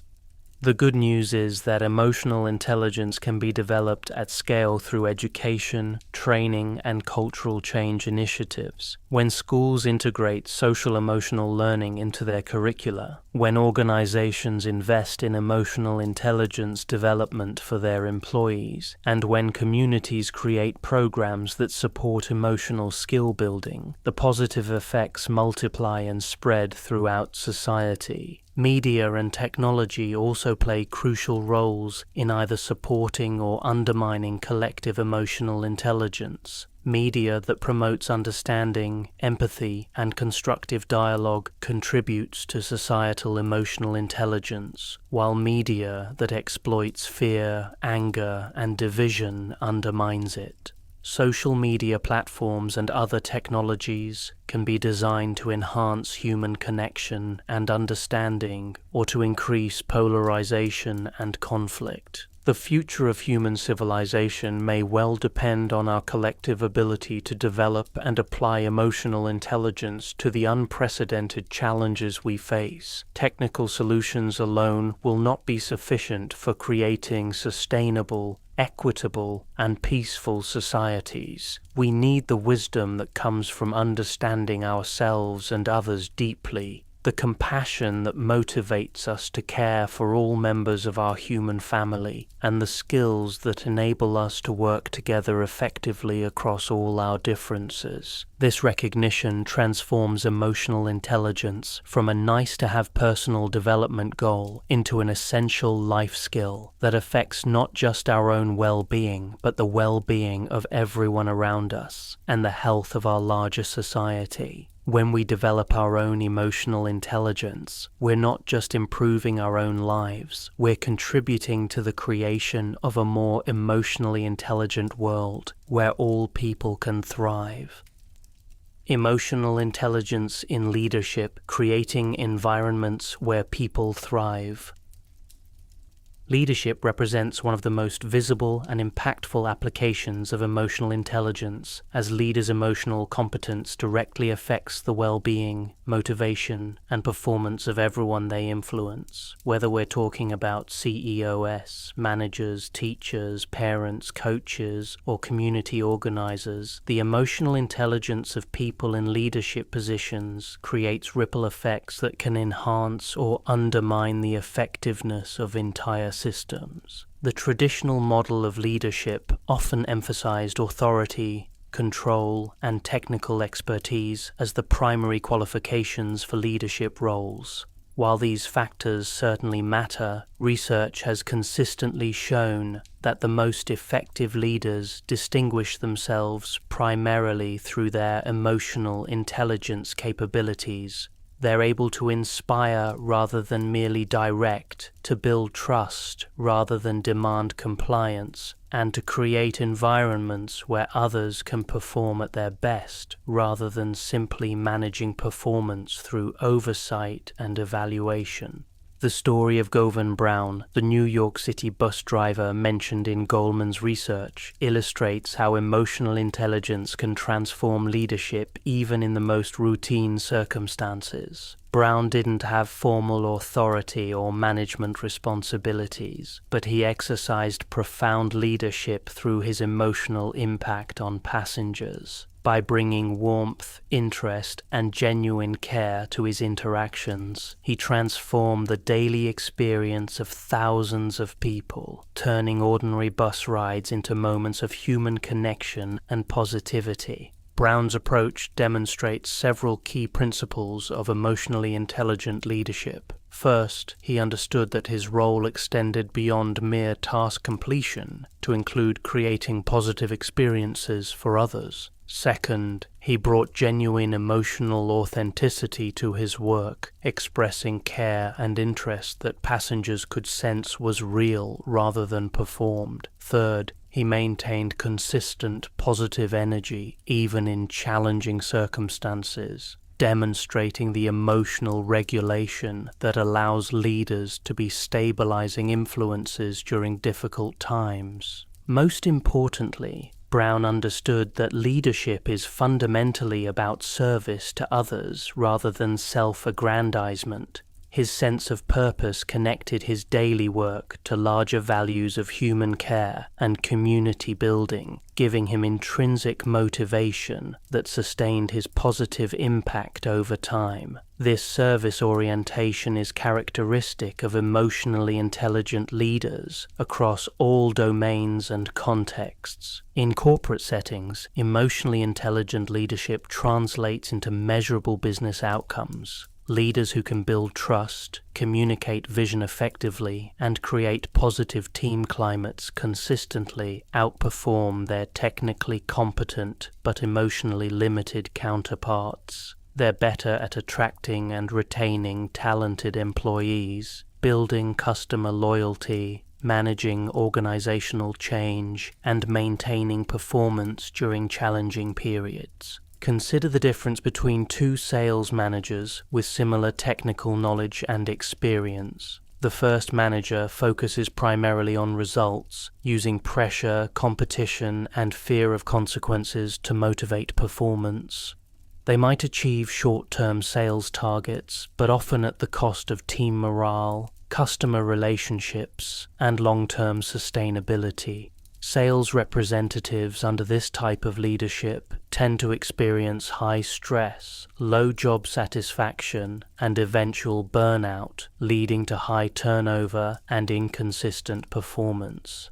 The second manager, operating from emotional intelligence principles, would understand that sustainable sales performance depends on intrinsic motivation, positive customer relationships, and team collaboration. They might spend time understanding what motivates each team member individually, helping them connect their work to personal values and career goals. They would coach team members in building genuine relationships with customers rather than just pushing products. They would celebrate successes and support team members through challenges, creating an environment where people want to excel rather than feeling forced to perform. The emotional intelligence difference becomes even more apparent during organizational crises or significant changes. When companies face layoffs, restructuring, or market downturns, emotionally intelligent leaders can maintain team cohesion and motivation even under extremely difficult circumstances.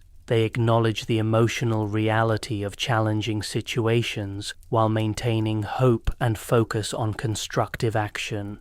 They communicate transparently about what they know and don't know, involve team members in problem solving where appropriate, and demonstrate confidence in the organization's ability to navigate difficulties successfully. The teaching profession provides another powerful example of how emotional intelligence transforms leadership effectiveness. Teachers are leaders in their classrooms, responsible for creating environments where diverse groups of students can learn and grow. The difference between emotionally intelligent and emotionally limited teachers is dramatic and lasting, affecting not just academic achievement, but students' relationship with learning itself. An emotionally intelligent teacher understands that learning is fundamentally an emotional process. Students who feel safe, valued, and supported are more willing to take intellectual risks, ask questions, and persist through challenges.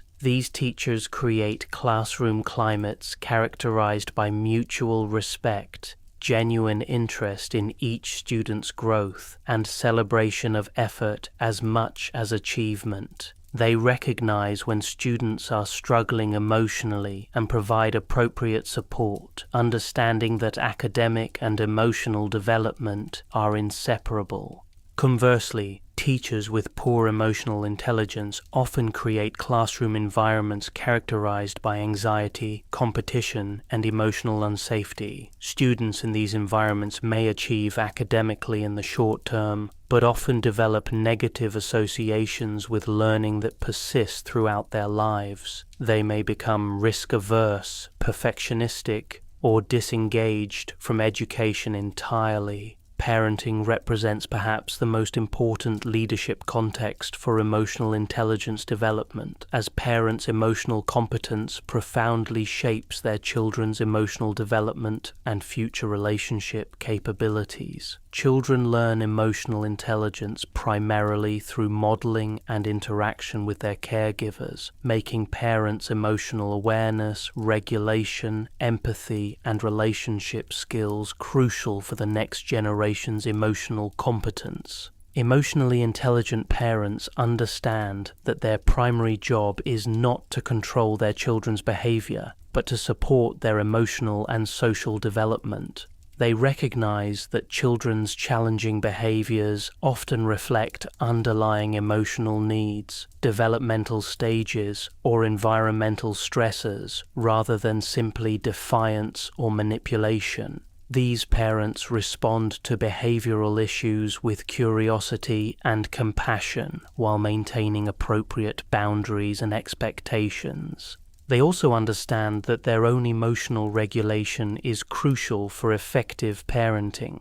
Children are deeply affected by their parents' emotional states, and parents who cannot manage their own stress, anger, or anxiety effectively often inadvertently create emotional instability for their children. Emotionally intelligent parents take responsibility for their own emotional well-being as a gift to their children. The development of emotional intelligence in leaders requires both personal commitment and organizational support. Many people move into leadership positions based on technical competence without ever receiving training in the emotional dimensions of leadership.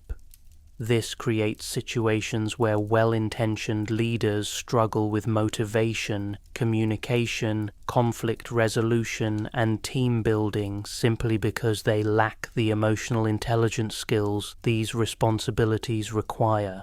Effective leadership development programs now typically include significant attention to emotional intelligence competencies. This might involve self-assessment tools that help leaders understand their current emotional strengths and development needs, experiential learning opportunities that allow them to practice emotional intelligence skills in safe environments, ongoing coaching that supports skill application in real-world situations, and feedback systems that help leaders understand their emotional impact on others. Mentoring relationships can be particularly valuable for developing emotional intelligence in leaders, as they provide opportunities to observe emotionally intelligent leadership in action and receive guidance on handling challenging emotional situations. The best mentors don't just share technical knowledge, they model emotional competence and help developing leaders understand how emotional intelligence contributes to leadership effectiveness. The concept of authentic leadership has emerged as organizations recognize that emotional intelligence requires leaders to be genuine rather than simply following prescribed leadership formulas. Authentic leaders understand their own values, strengths, and limitations, and lead from a place of personal integrity rather than trying to project images that don't reflect their true selves. This authenticity creates trust and allows others to connect with leaders as real people rather than organizational figureheads. However, authenticity doesn't mean emotional indulgence or lack of self-regulation. Authentic leaders are genuine about their emotions while also managing them appropriately for different contexts and relationships. They might share their concerns about organizational challenges while maintaining confidence in the team's ability to address them. They might acknowledge their own mistakes and limitations while continuing to provide clear direction and support. Cultural intelligence has become increasingly important for leaders in our globalized world, as emotional intelligence must be adapted to work effectively across different cultural contexts. Expressions of emotion, communication styles, relationship-building approaches, and conflict resolution methods all vary significantly across cultures. Leaders who understand these differences can adapt their emotional intelligence application to build trust and effectiveness with diverse teams and stakeholders. The measurement and assessment of emotional intelligence in leadership contexts has evolved significantly as organizations recognize its importance. Traditional performance reviews that focus primarily on technical results are being supplemented with 360-degree feedback systems that assess leaders' emotional impact on others. These systems gather input from supervisors, peers, direct reports, and sometimes customers about leaders' emotional intelligence competencies and their effects on relationships and team performance. Some organizations are incorporating emotional intelligence assessments into their hiring and promotion processes, recognizing that leadership potential depends as much on emotional competence as on technical skills. These assessments might include behavioral interviews that explore how candidates have handled emotionally challenging situations, situational judgment tests that assess emotional decision-making, and reference checks that specifically address emotional intelligence capabilities. The future of leadership development will likely place even greater emphasis on emotional intelligence as organizations face increasingly complex challenges that require unprecedented levels of collaboration, innovation, and adaptability. Technical solutions alone will not be sufficient for addressing issues like climate change, social inequality, technological disruption, and global cooperation. These challenges require leaders who can inspire commitment to shared values, build trust across differences, and maintain hope and determination even when facing uncertainty and setbacks. Leadership at all levels, from team leaders to global executives, will need to demonstrate emotional intelligence competencies that enable them to work effectively with diverse stakeholders, navigate complex emotional dynamics, and create environments where human potential can flourish.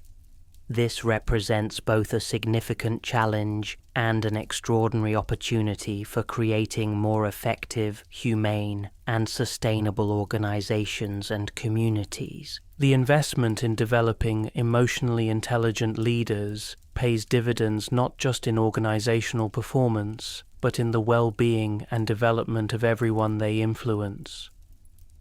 When leaders create emotionally intelligent environments, they enable others to develop their own emotional intelligence capabilities, creating positive cycles that enhance both individual and collective effectiveness across entire systems.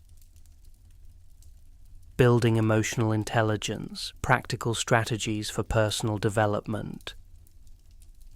Understanding emotional intelligence conceptually is valuable, but translating that understanding into practical skill development requires deliberate practice, patience, and commitment to personal growth. Unlike technical skills that can often be learned through instruction and immediate application, emotional intelligence develops gradually through sustained attention to our inner experience and repeated practice of new ways of thinking, feeling, and relating to others. The journey of emotional intelligence development begins with honest self-assessment, taking stock of our current capabilities across all 4 domains, while resisting the temptation to judge ourselves harshly for areas that need improvement. This assessment process might involve formal emotional intelligence assessments, feedback from trusted colleagues or friends, reflection on our relationship patterns and emotional responses, or working with a coach or therapist who can provide objective perspective on our emotional patterns. Self-awareness development forms the foundation of all other emotional intelligence work, and fortunately, there are many practical approaches for enhancing our understanding of our own emotional experience. Mindfulness meditation has been shown to significantly improve emotional awareness by training our capacity to observe our thoughts, feelings, and sensations without immediately reacting to them. Even brief daily meditation practices, as short as 10 minutes, can enhance our ability to recognize emotions as they arise and understand their effects on our thinking and behavior. Journaling provides another powerful tool for developing self-awareness, creating opportunities for reflection and pattern recognition that might not occur in the midst of daily activity. This doesn't require elaborate or time-consuming writing. Even brief daily notes about emotional experiences, challenging interactions, or moments of insight can gradually build our understanding of our emotional patterns and triggers. Emotional labeling represents a specific self-awareness practice that involves pausing periodically throughout the day to identify and name what we're feeling. Research shows that the simple act of putting emotions into words activates the prefrontal cortex and can help regulate the limbic system, making us feel calmer and think more clearly. This practice becomes particularly powerful when we develop more nuanced emotional vocabulary, moving beyond simple categories like good or bad to more specific terms like disappointed, excited, overwhelmed, or grateful. Body awareness practices can enhance emotional self-awareness by helping us recognize the physical sensations that accompany different emotional states. Emotions are whole body experiences, not just mental phenomena, and learning to read our body's signals can provide early warning systems for emotional responses before they become overwhelming. This might involve periodically scanning our body for tension, noticing changes in breathing patterns, or recognizing energy shifts that accompany different emotions. Self-management skill development requires both understanding our emotional patterns and building practical strategies for handling challenging emotions constructively. Breathing techniques provide some of the most accessible and immediate tools for emotional regulation when we're experiencing stress, anger, anxiety, or other intense emotions. Our breathing patterns typically become shallow, rapid, or irregular. By consciously slowing and deepening our breathing, we can activate the relaxation response and create better conditions for thoughtful response rather than automatic reaction. The practice of pausing has become increasingly important in our rapid response culture. Many situations that feel urgent actually allow for brief pauses that can dramatically improve our response quality. This might mean counting to 10 before responding to a provocative email, taking a moment to consider our words before speaking in a heated discussion, or stepping away from a situation entirely when emotions are running too high for productive interaction. Cognitive reframing techniques help us develop more flexible perspectives on challenging situations, reducing unnecessary emotional distress and expanding our range of response options. This involves learning to question our automatic interpretations of events and generate alternative explanations that might be equally valid but less emotionally triggering. If someone doesn't respond to our text message, we might initially assume they're ignoring us, creating hurt and anger. Reframing might involve considering that they're busy, dealing with technical issues, or simply have different communication habits than we do. Stress management deserves special attention within self-management development, as chronic stress significantly impairs our capacity for emotional regulation and clear thinking. Effective stress management involves both prevention and response strategies. Prevention might include better time management, clearer boundaries between work and personal life, regular exercise, adequate sleep, and engaging in activities that provide joy and relaxation. Response strategies might include quick stress relief techniques like deep breathing or brief meditation, longer-term practices like regular exercise or therapy, and social support systems that provide perspective and encouragement during difficult times. Social awareness development requires us to become more observant of others and more curious about their experiences and perspectives. This begins with the practice of really listening to people, giving them our complete attention rather than thinking about our own responses while they're speaking. Active listening involves not just hearing words, but attending to emotions, body language, tone of voice, and the overall emotional climate of interactions. Empathy development can be enhanced through perspective-taking exercises where we consciously try to see situations from other people's viewpoints. This might involve asking ourselves questions like, how might this person be feeling right now? Or, what might be important to them in this situation ? Or what might I be missing about their experience ?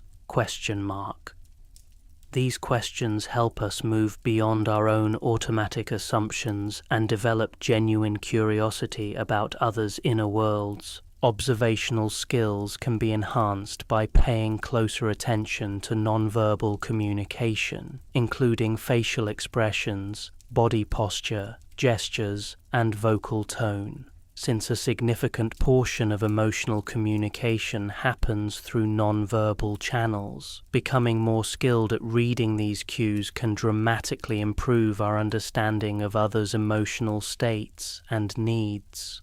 Cultural awareness represents an increasingly important aspect of social awareness development as we interact with people from diverse backgrounds who may express emotions differently or have different relationship styles than we do. This involves learning about different cultural norms, while also remaining curious about individual variations within cultural groups, avoiding both cultural ignorance and cultural stereotyping. Relationship management skill development focuses on applying our emotional understanding to build stronger, more positive connections with others. Communication skills form the practical foundation of relationship management, particularly the ability to express ourselves clearly and sensitively, while also creating space for others to share their thoughts and feelings. Conflict resolution skills become crucial for maintaining healthy relationships, as conflict is inevitable, but can either strengthen or damage relationships depending on how it's handled. Effective conflict resolution involves staying calm during disagreements, listening to understand rather than to win, focusing on underlying needs rather than surface positions, and looking for solutions that work for everyone involved rather than simply trying to get our own way. Feedback skills, both giving and receiving, represent another important area for relationship management development. Giving feedback effectively involves focusing on specific behaviors rather than personality traits, acknowledging positive aspects alongside areas for improvement, choosing appropriate timing and settings, and offering support for change efforts. Receiving feedback skillfully requires managing our own defensive reactions, asking clarifying questions, and expressing appreciation even when the feedback is difficult to hear. Building trust requires consistency between our words and actions, reliability in following through on commitments, vulnerability in sharing our authentic thoughts and feelings, and demonstrated care for others' well-being alongside our own. Trust develops gradually through small positive interactions, but can be damaged quickly through significant betrayals or patterns of inconsistent behavior. The development of emotional intelligence benefits significantly from feedback and support from others. This might involve working with a coach who specializes in emotional intelligence development, participating in peer learning groups where people support each other's growth, seeking regular feedback from trusted colleagues or friends about our emotional impact on others, or working with a therapist who can help address deeper emotional patterns that might be limiting our development.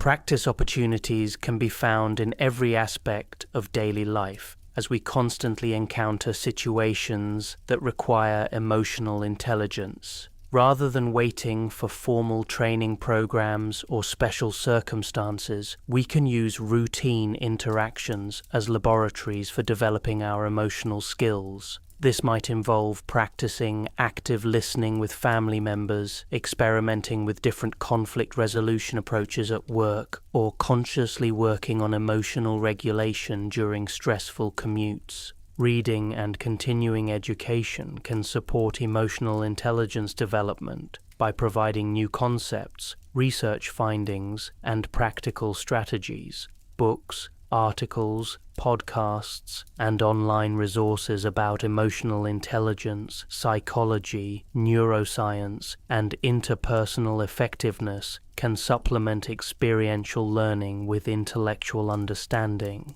The measurement of progress in emotional intelligence development can be challenging, as these skills don't always show immediate or obvious improvement. However, we can look for indicators like improved relationship satisfaction, reduced interpersonal conflict, better stress management, enhanced communication effectiveness, and increased self-awareness and emotional vocabulary. Feedback from others often provides the clearest indication of our emotional intelligence development, as they can observe changes in our emotional impact that we might not notice ourselves.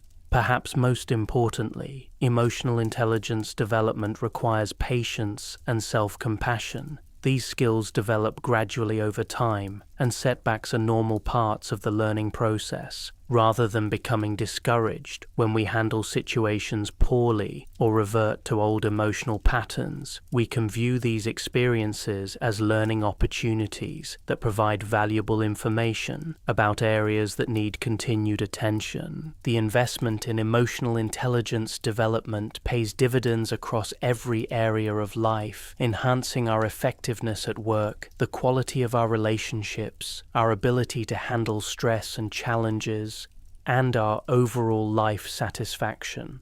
Moreover, as we develop our own emotional intelligence, we model these capabilities for others and contribute to creating more emotionally intelligent families, teams, organizations, and communities. The technology challenge, emotional intelligence in the digital age.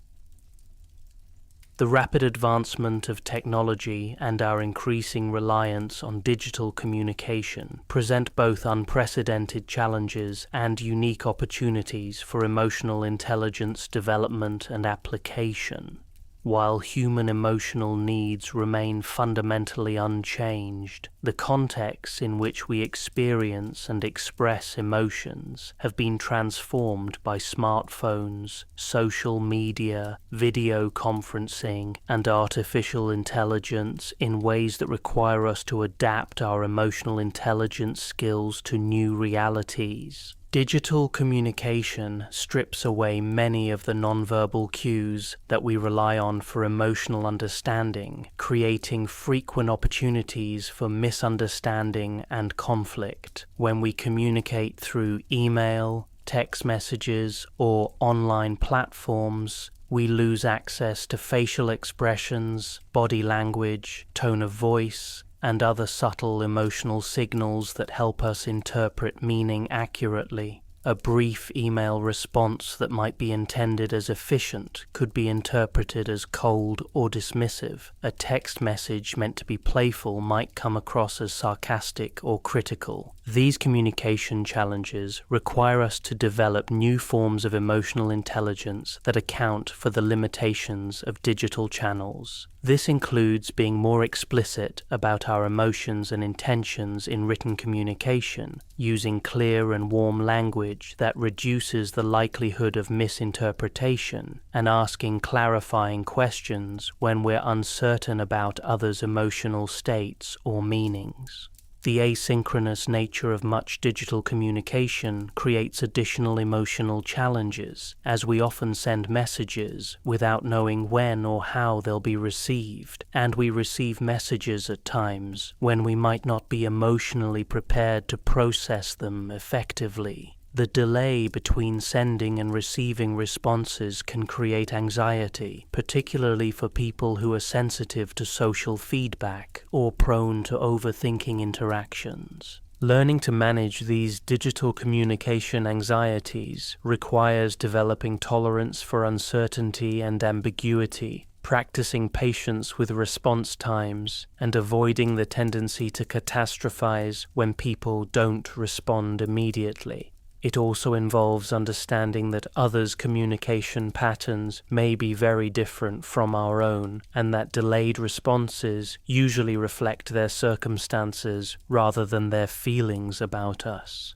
Social media platforms create particularly complex emotional environments that can both enhance and undermine our emotional well-being and intelligence development. On the positive side, social media can help us maintain connections with distant friends and family, find communities of people who share our interests and challenges, and access resources and support that might not be available in our immediate environment. However, social media also creates opportunities for social comparison, cyberbullying, echo chambers, and addictive usage patterns that can harm our emotional health and interfere with real-world relationship development. The curated nature of social media presentations often leads to unrealistic comparisons with others' seemingly perfect lives, creating feelings of inadequacy and dissatisfaction with our own circumstances. Developing emotional intelligence in social media contexts requires understanding these platforms' psychological effects and using them intentionally rather than compulsively.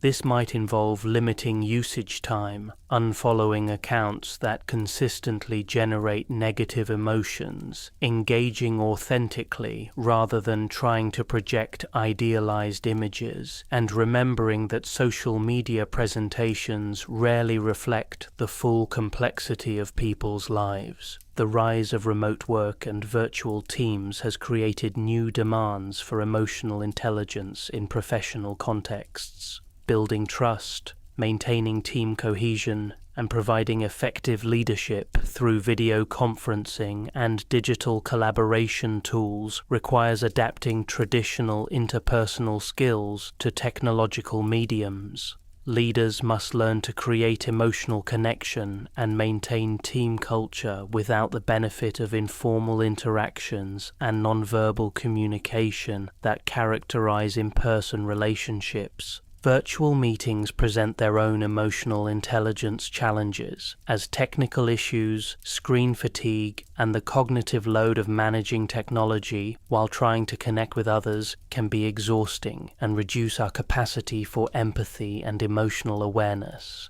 Learning to read emotions through small video windows, manage our own emotional state during long video calls, and create engaging virtual experiences requires new skills that weren't necessary in pre-digital workplaces. The development of artificial intelligence raises profound questions about the future of human emotional intelligence and its value in society. As AI systems become capable of performing more cognitive tasks, the uniquely human abilities that comprise emotional intelligence become increasingly valuable and irreplaceable. No algorithm can truly empathize with human suffering, inspire genuine motivation, or navigate the complex emotional dynamics that characterize human relationships. However, AI is also being used to develop tools that can support emotional intelligence development and application. Apps for meditation, mood tracking, stress management, and communication coaching can provide convenient access to emotional intelligence resources and practice opportunities. AI-powered feedback systems can help people understand their emotional impact on others and develop more effective communication skills. The key is learning to use these technological tools to enhance rather than replace human emotional intelligence capabilities. Technology works best when it supports our emotional development and connection with others, rather than substituting for genuine human interaction and emotional skill development. Gaming and virtual reality environments present interesting frontiers for emotional intelligence development, as they can create safe spaces for practicing social and emotional skills without real-world consequences. Virtual reality applications are being developed to help people practice job interviews, public speaking, conflict resolution, and other emotionally challenging situations in controlled environments where they can experiment with different approaches and receive immediate feedback. The phenomenon of online disinhibition, where people behave differently online than they would in person, creates both challenges and opportunities for emotional intelligence development. While online anonymity can lead to increased aggression and decreased empathy, it can also provide opportunities for people to express themselves more authentically and connect with others around shared vulnerabilities and challenges. Understanding online disinhibition helps explain why internet interactions often become more heated and polarized than face-to-face conversations, and it suggests strategies for maintaining emotional intelligence in digital environments. This might involve pausing before responding to provocative online content, imagining how we would communicate if we were speaking with someone in person, and remembering that there are real people with real feelings behind online profiles and comments. The concept of digital wellness has emerged as people recognize the need to manage their technology usage in ways that support rather than undermine their emotional health and intelligence development. This involves developing awareness of how different digital activities affect our mood, energy, and relationships, and making conscious choices about when and how to engage with technology. Digital wellness practices might include regular technology breaks, mindful usage of devices, conscious curation of social media feeds, protection of sleep from screen exposure, and prioritization of in-person relationships over digital connections. The goal isn't to avoid technology entirely, but to use it in ways that enhance our overall well-being and emotional intelligence development. Cybersecurity and privacy concerns also have emotional intelligence dimensions, as our digital footprints and online behaviors can affect our relationships and reputation in ways that require careful consideration and management. Understanding how our digital communications might be interpreted by different audiences Maintaining appropriate boundaries between public and private information, and managing our online presence thoughtfully all require emotional intelligence skills adapted to digital contexts. The future of emotional intelligence in our digital age will likely involve developing new competencies that didn't exist in previous generations, while maintaining the fundamental human capacities for empathy, compassion, and authentic connection that have always been central to emotional intelligence.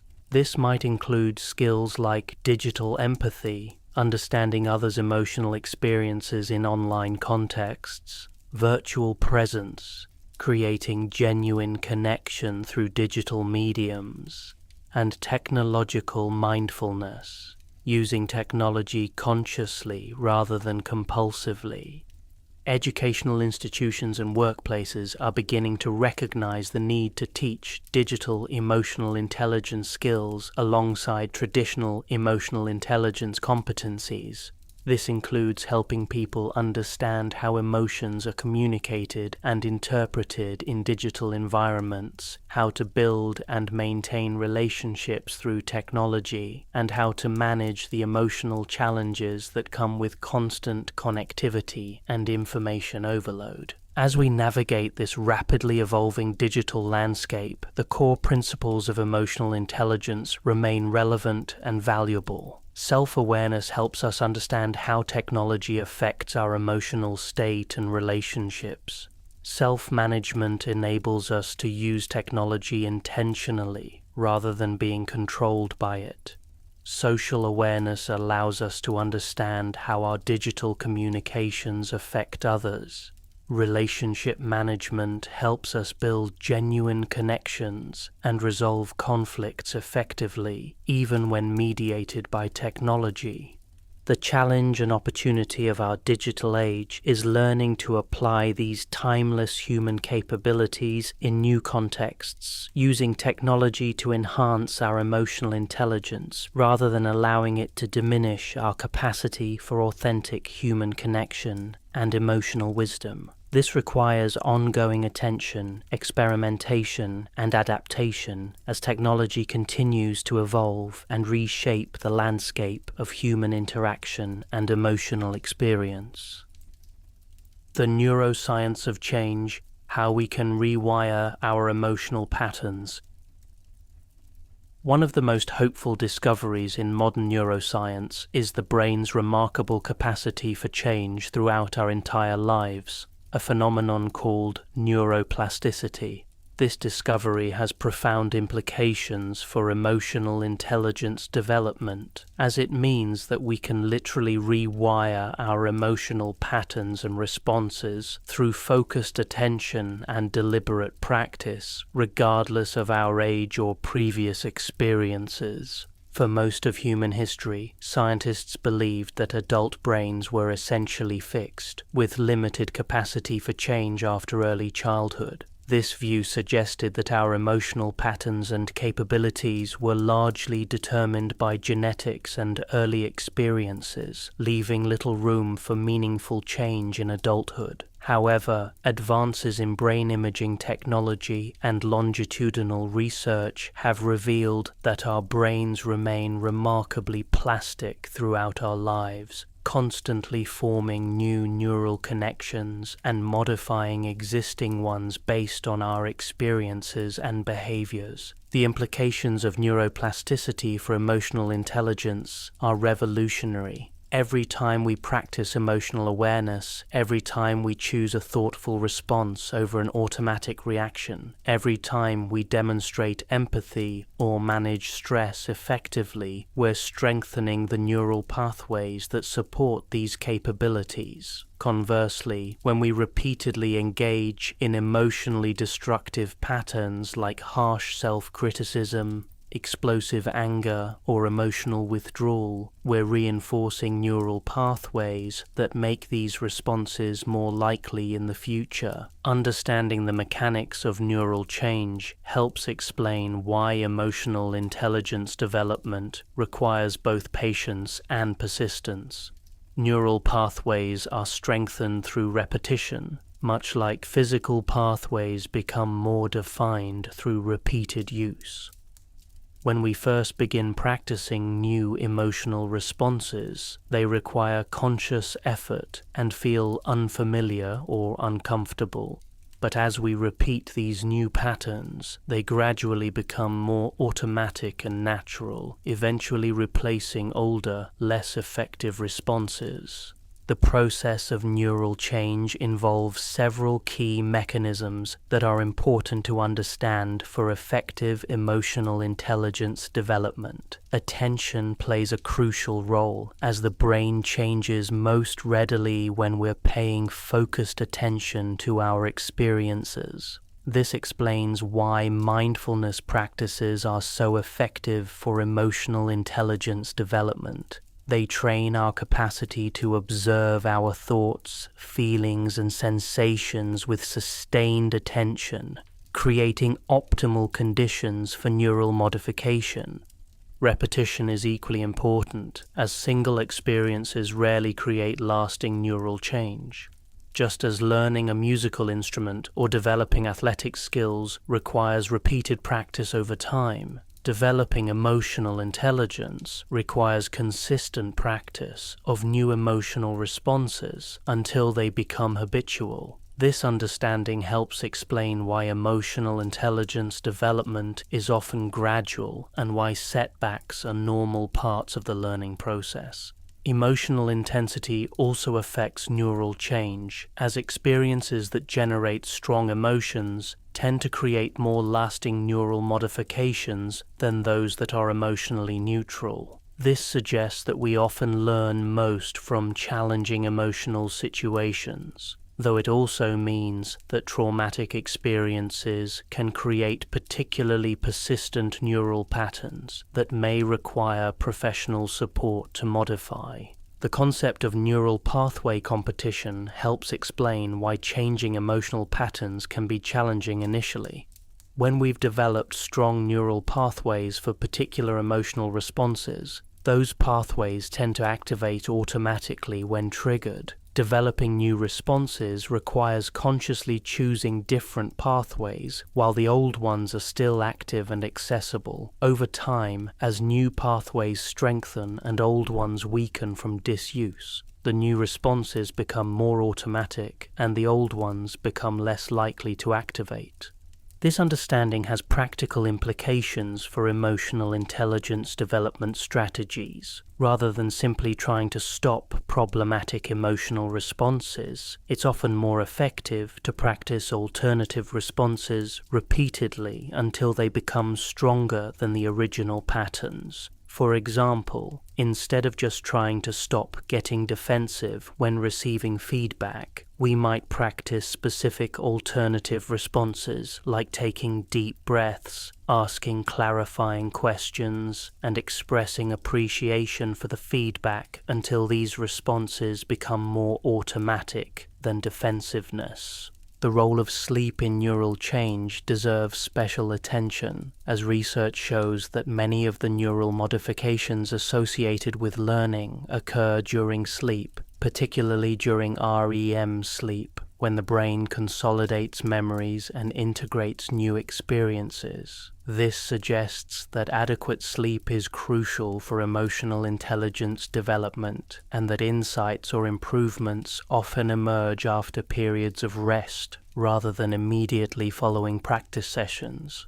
Exercise has been shown to significantly enhance neuroplasticity by increasing the production of brain-derived neurotrophic factor, BDNF, a protein that supports the growth and survival of neurons. Regular physical activity literally makes our brains more capable of change, suggesting that exercise should be considered an important component of any emotional intelligence development program. Stress, particularly chronic stress, can impair neuroplasticity and make it more difficult to modify emotional patterns. High levels of stress hormones like cortisol can actually damage neurons in areas of the brain involved in learning and memory, while also strengthening neural pathways associated with fear and defensive responses.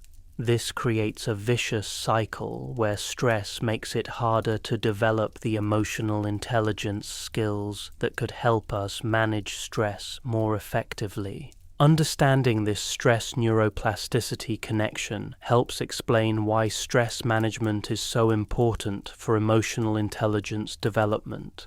Techniques like meditation, deep breathing, regular exercise, and social support not only help us feel better in the moment, but also create optimal brain conditions for developing new emotional capabilities. Social interaction plays a crucial role in neural change, as our brains are fundamentally social organs that develop and change through relationships with others.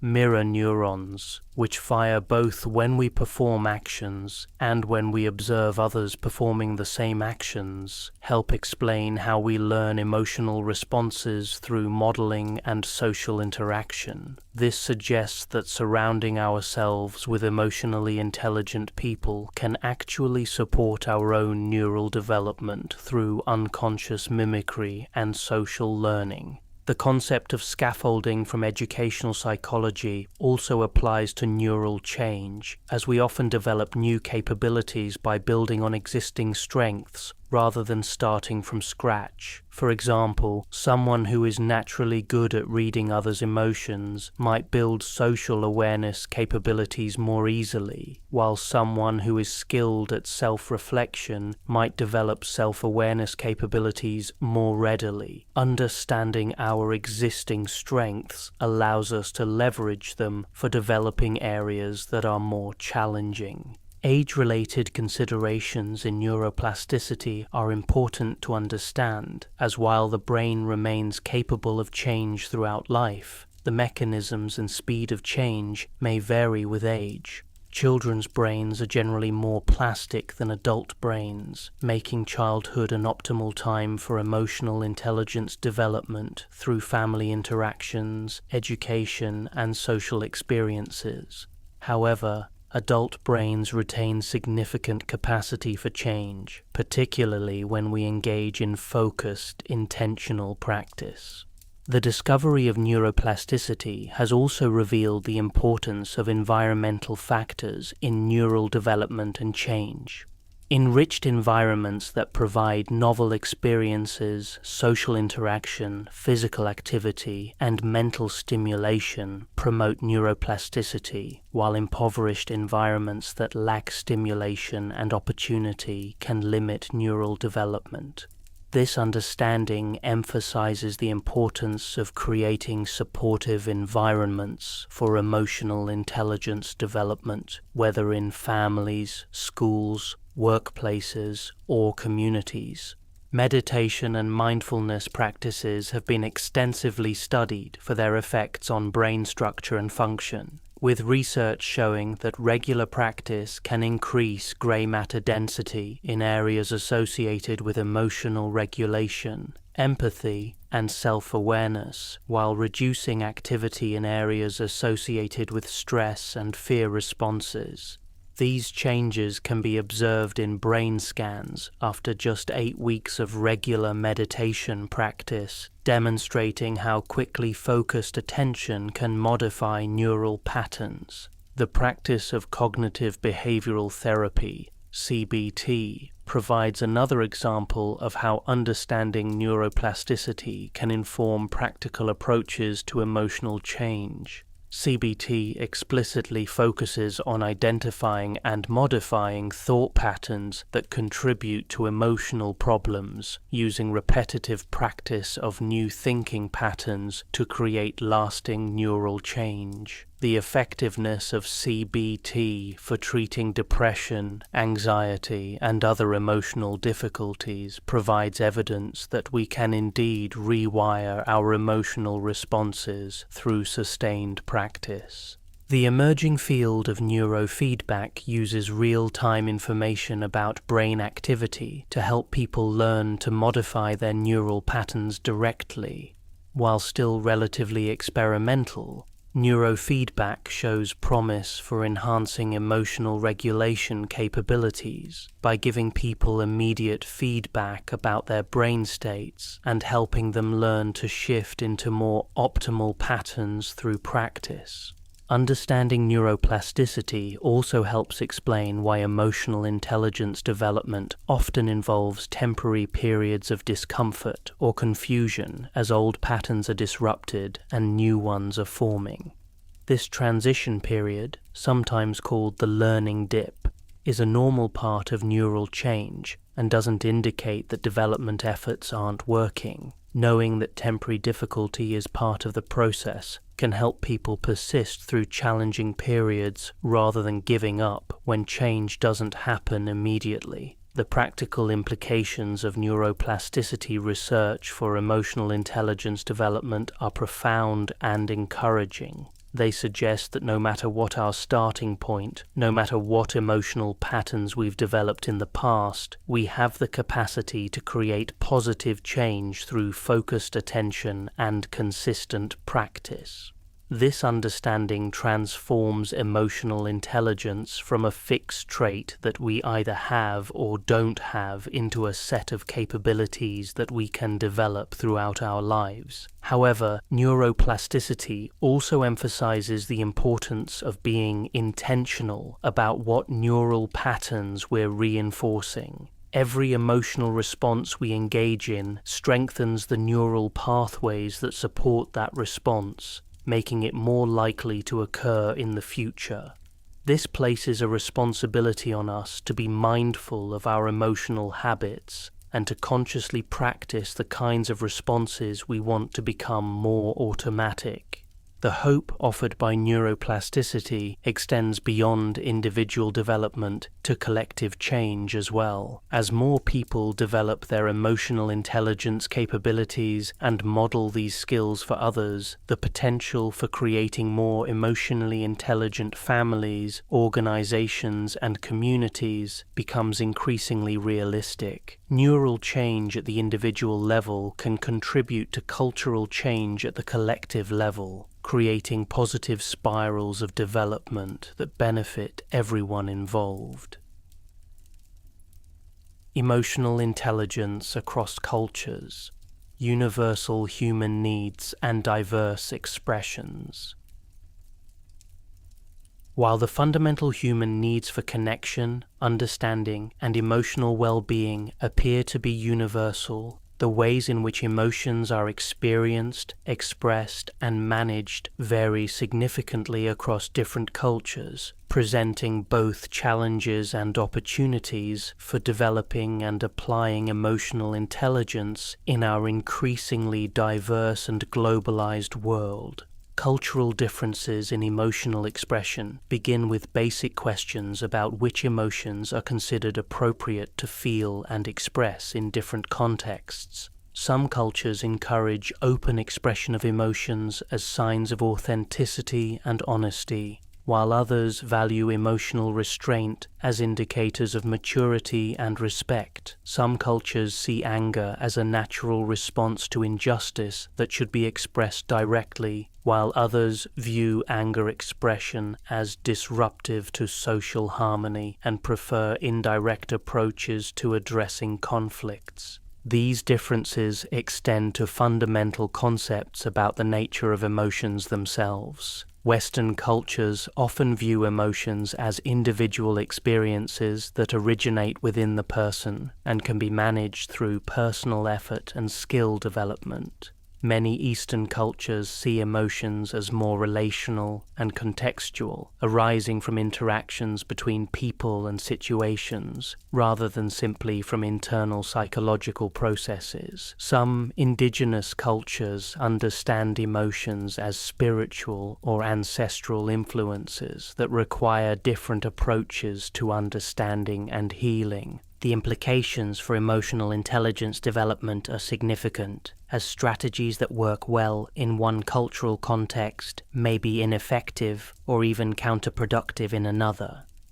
A direct communication style that demonstrates emotional honesty in American business culture might be seen as rude and disrespectful in Japanese culture, where harmony and face-saving are prioritized. Similarly, the emphasis on individual emotional awareness and self-expression that characterizes much Western emotional intelligence training might conflict with cultural values that prioritize collective harmony and social obligations. Consider the concept of empathy, which is central to most emotional intelligence frameworks. While the capacity to understand and care about others' feelings appears to be universal, the ways in which empathy is expressed and the boundaries around empathetic concern vary dramatically across cultures. Some cultures encourage broad empathy that extends to strangers and even to animals and nature, while others focus empathetic concern primarily on family and community members. The expression of empathy also varies culturally. In some contexts, empathy is demonstrated through emotional mirroring, where people reflect back the emotions they observe in others.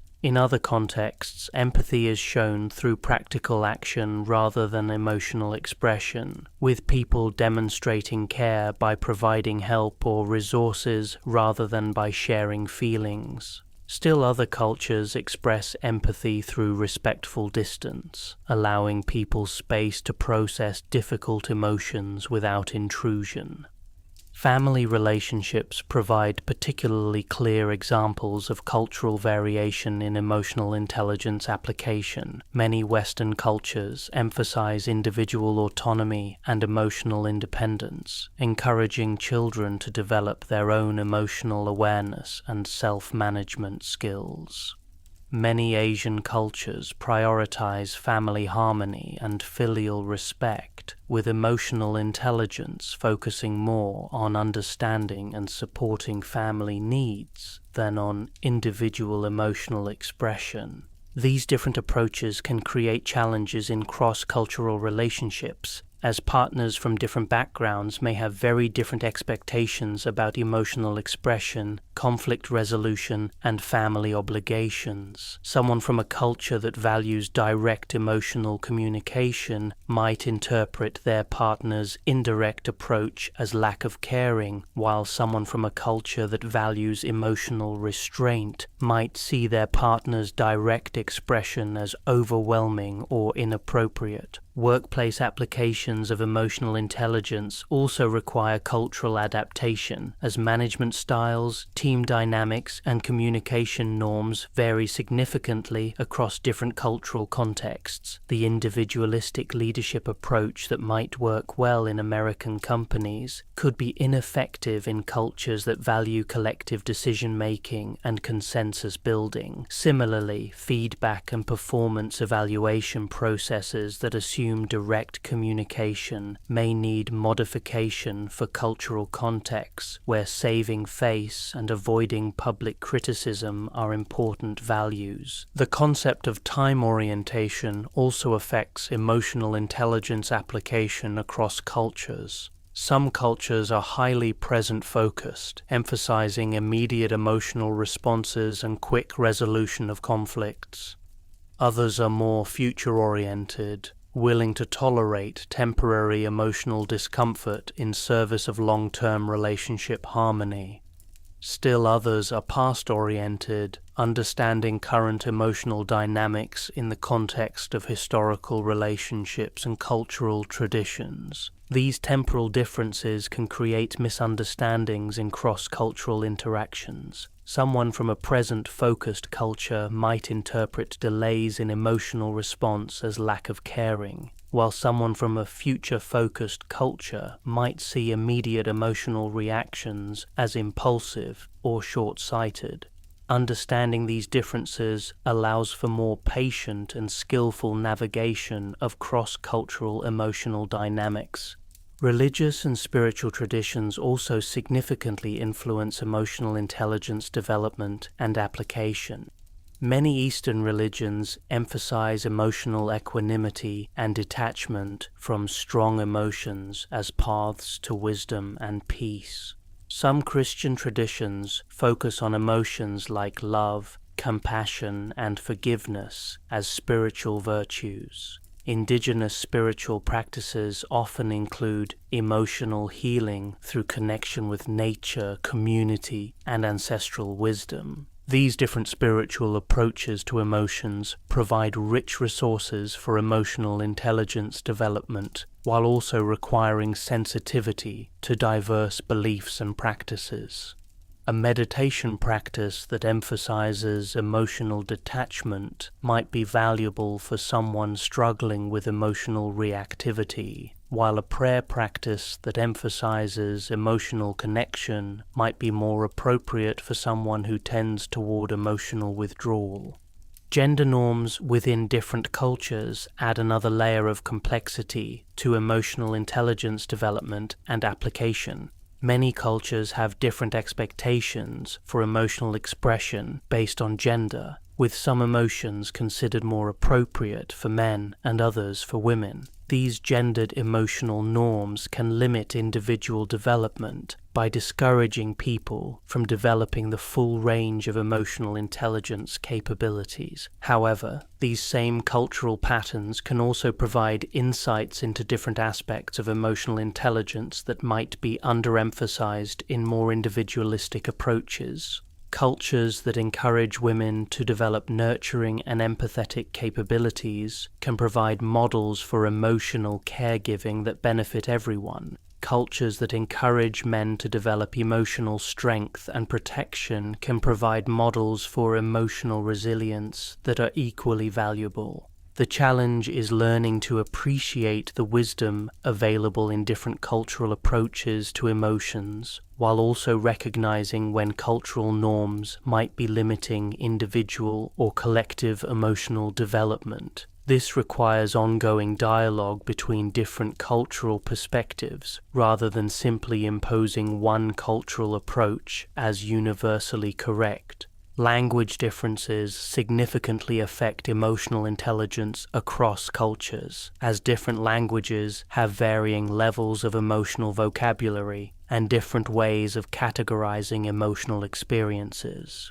Some languages have dozens of words for different types of anger, allowing for very nuanced emotional awareness and expression. Others have single words that encompass emotional states that require multiple words to describe in other languages. These linguistic differences don't just reflect cultural attitudes toward emotions, they may actually shape emotional experience itself. Research suggests that people who speak languages with richer emotional vocabulary may actually experience emotions with greater granularity and specificity than those who speak languages with more limited emotional terms. The implications for emotional intelligence development include the value of learning emotional vocabulary from multiple cultural and linguistic traditions. Someone whose native language has limited words for positive emotions might benefit from learning terms from languages that distinguish more carefully between different types of joy, contentment, and satisfaction.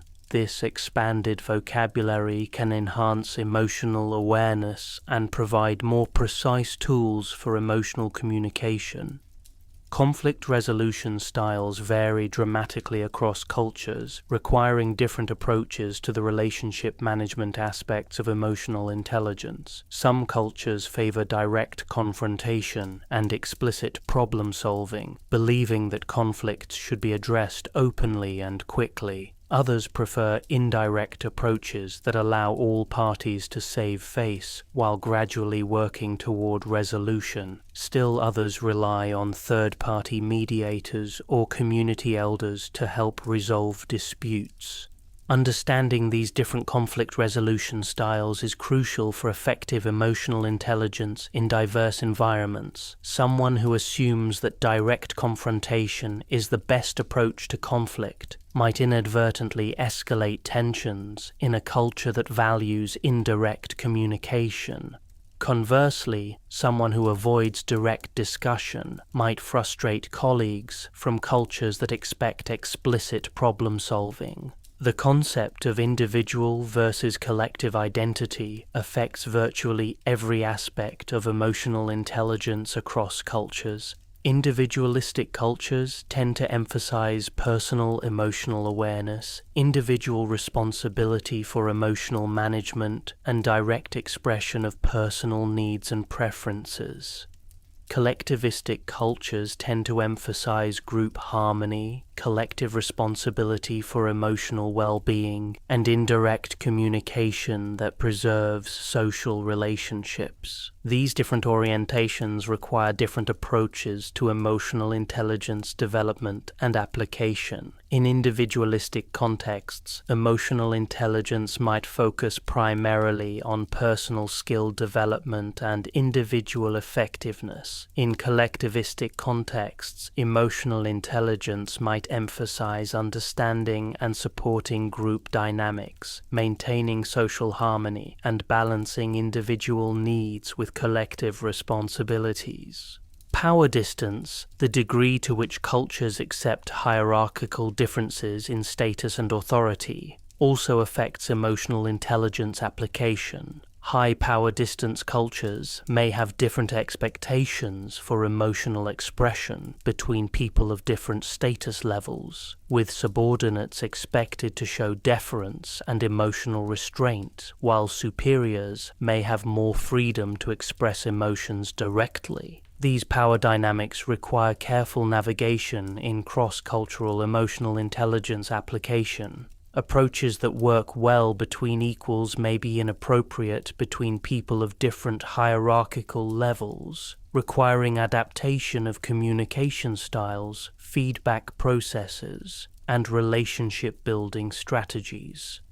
The globalization of business and culture creates opportunities for learning from different cultural approaches to emotional intelligence, while also creating challenges in navigating cultural differences effectively. Multinational teams must develop shared approaches to emotional communication and relationship management that honor different cultural backgrounds while enabling effective collaboration. This often requires explicit conversation about cultural differences in emotional expression and management, helping team members understand different approaches without judging them as better or worse. It may also require developing hybrid approaches that combine elements from different cultural traditions to create new ways of working together effectively.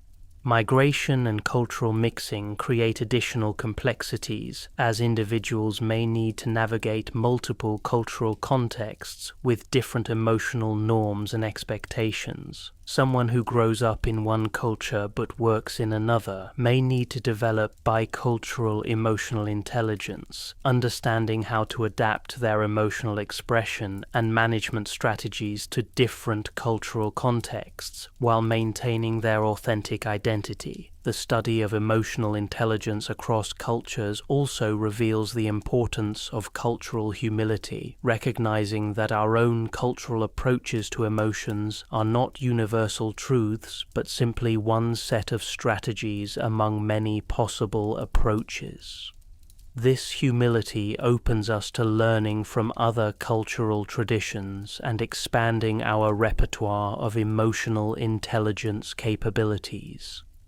Educational approaches to emotional intelligence must account for cultural diversity by incorporating multiple cultural perspectives on emotions and relationships, rather than assuming that one cultural approach is universally applicable. This might involve learning about different cultural practices for emotional healing, studying various approaches to conflict resolution, or exploring how different cultures understand the relationship between individual and collective emotional well-being. The future of emotional intelligence in our increasingly diverse world will likely require developing new frameworks that honor cultural differences while also identifying universal human needs and capabilities. This might involve distinguishing between core emotional intelligence capacities that appear to be universal and specific expressions or applications that vary culturally.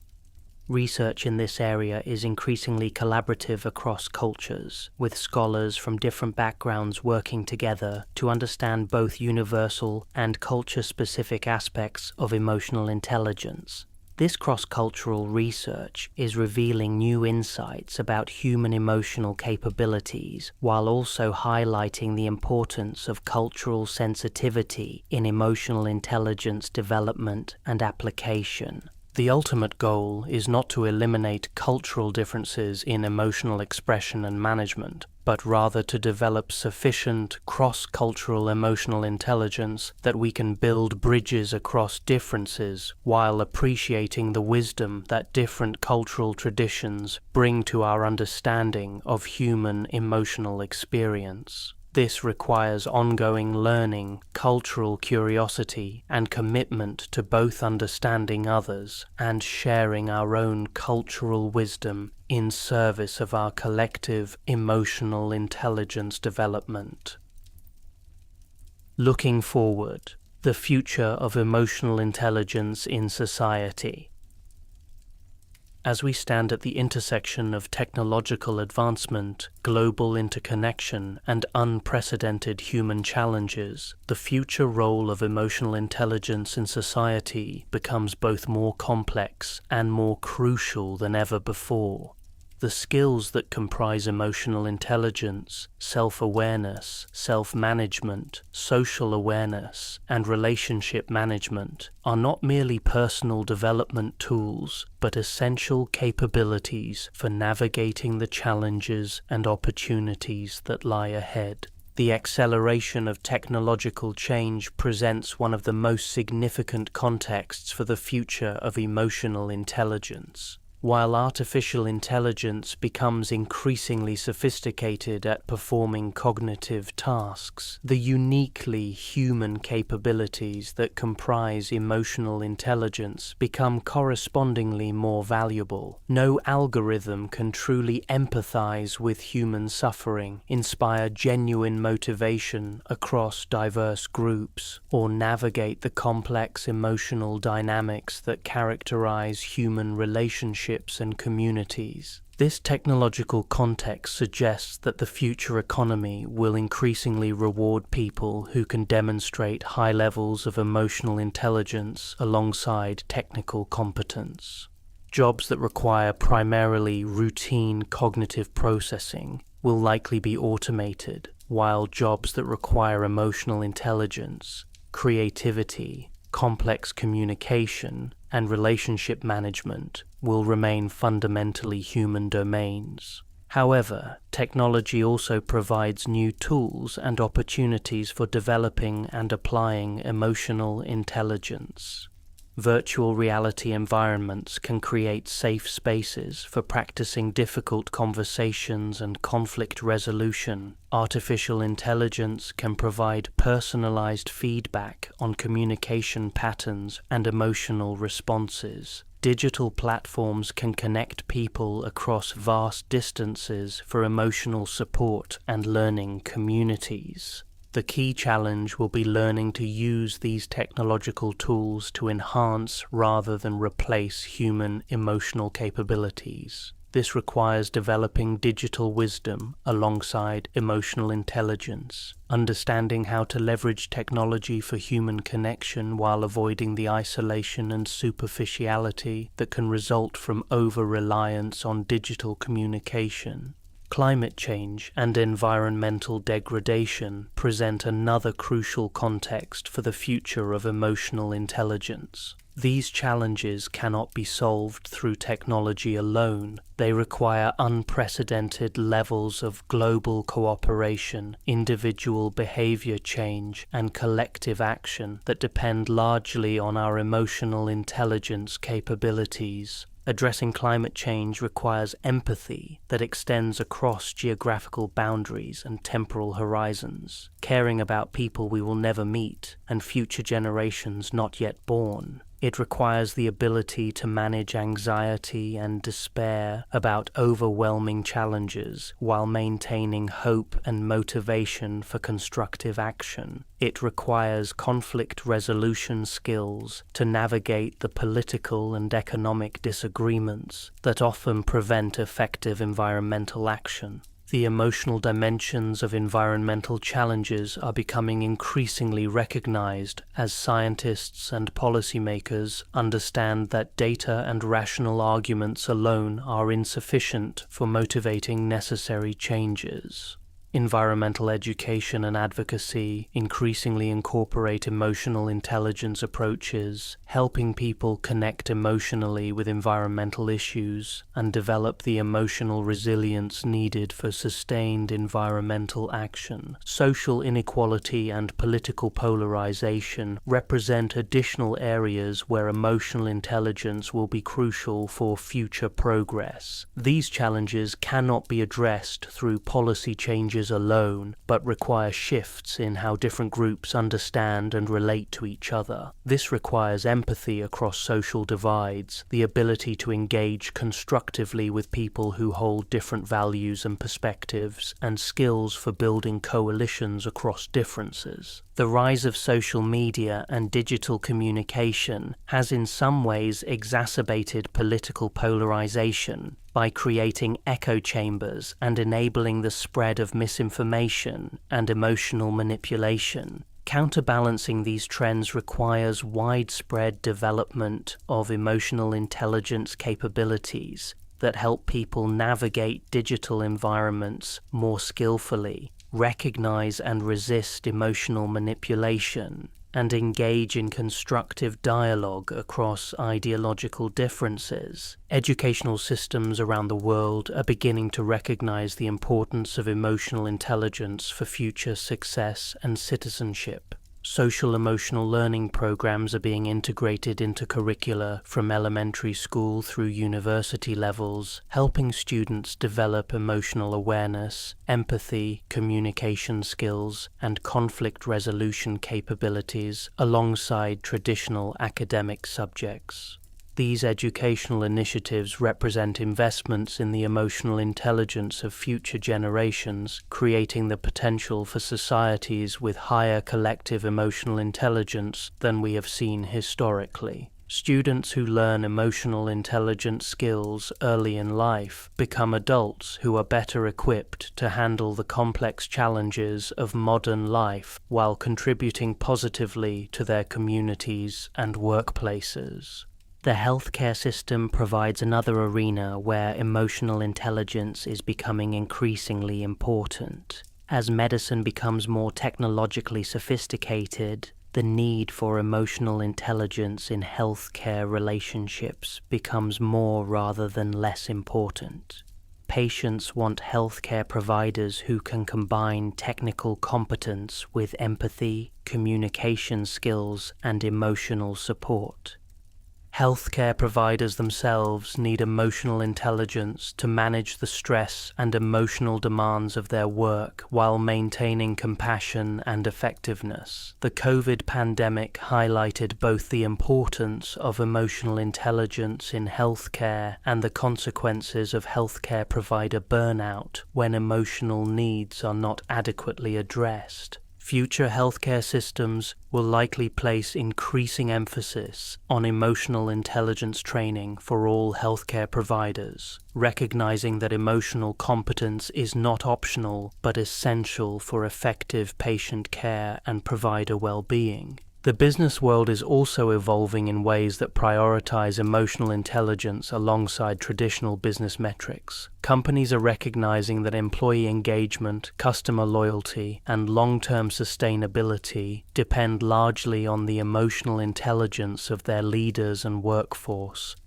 This is leading to increased investment in emotional intelligence development programs and the integration of emotional intelligence assessments into hiring and promotion processes. Future organizations will likely be characterized by flatter hierarchies, more collaborative decision-making, greater diversity, and increased emphasis on purpose and meaning alongside profit. These organizational trends require higher levels of emotional intelligence from everyone involved, as traditional command and control management approaches become less effective in knowledge-based, collaborative work environments. The concept of stakeholder capitalism, which considers the interests of all stakeholders rather than just shareholders, requires leaders who can understand and balance diverse perspectives and needs. This represents an advanced application of emotional intelligence at organizational and societal levels. International relations and global governance present perhaps the most complex challenges for the future application of emotional intelligence.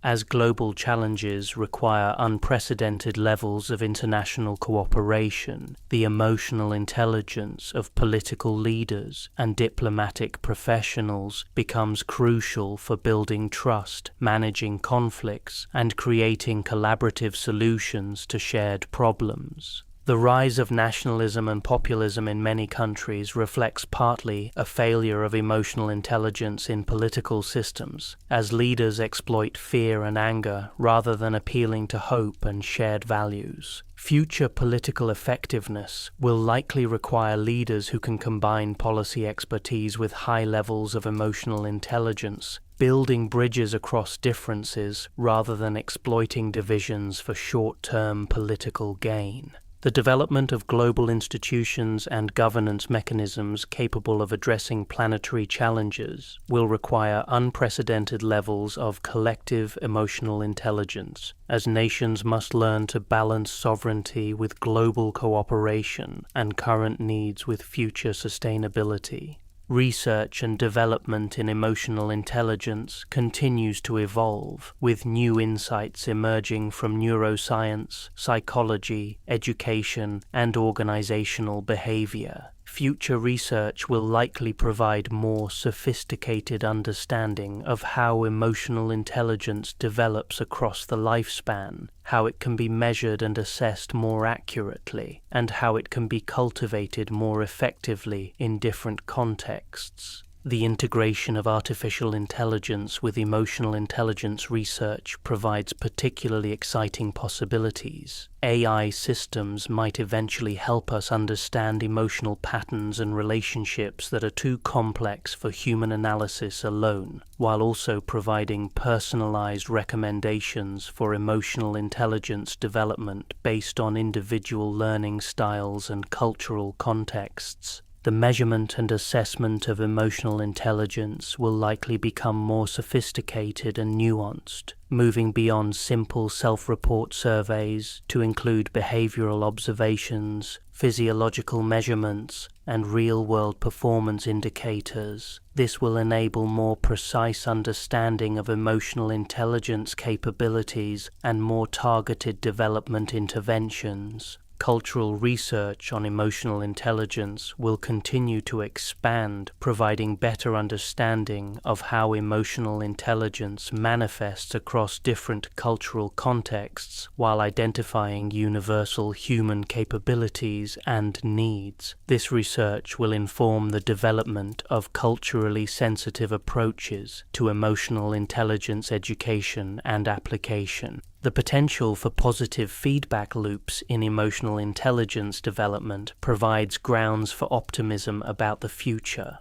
As more individuals develop emotional intelligence capabilities, they create environments that support the emotional intelligence development of others. Children raised by emotionally intelligent parents are more likely to develop emotional intelligence themselves. Teams led by emotionally intelligent managers create conditions where team members can develop their own emotional intelligence capabilities.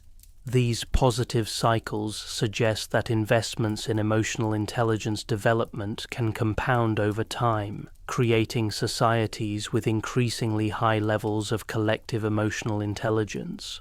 This represents perhaps the greatest hope for addressing the complex challenges facing humanity in the coming decades. However, realizing this potential requires intentional effort and investment from individuals, organizations, and societies. Emotional intelligence development cannot be left to chance or assumed to happen automatically. It requires deliberate cultivation through education, training, cultural change, and social support systems that prioritize emotional well-being alongside other measures of success and progress.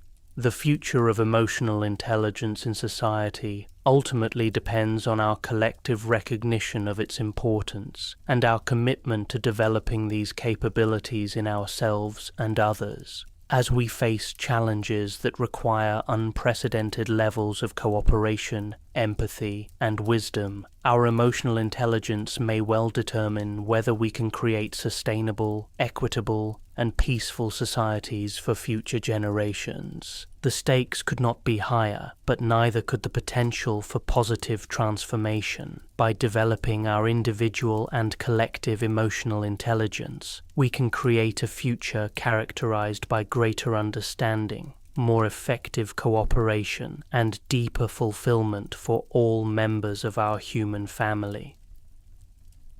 Conclusion: the human edge in an age of change.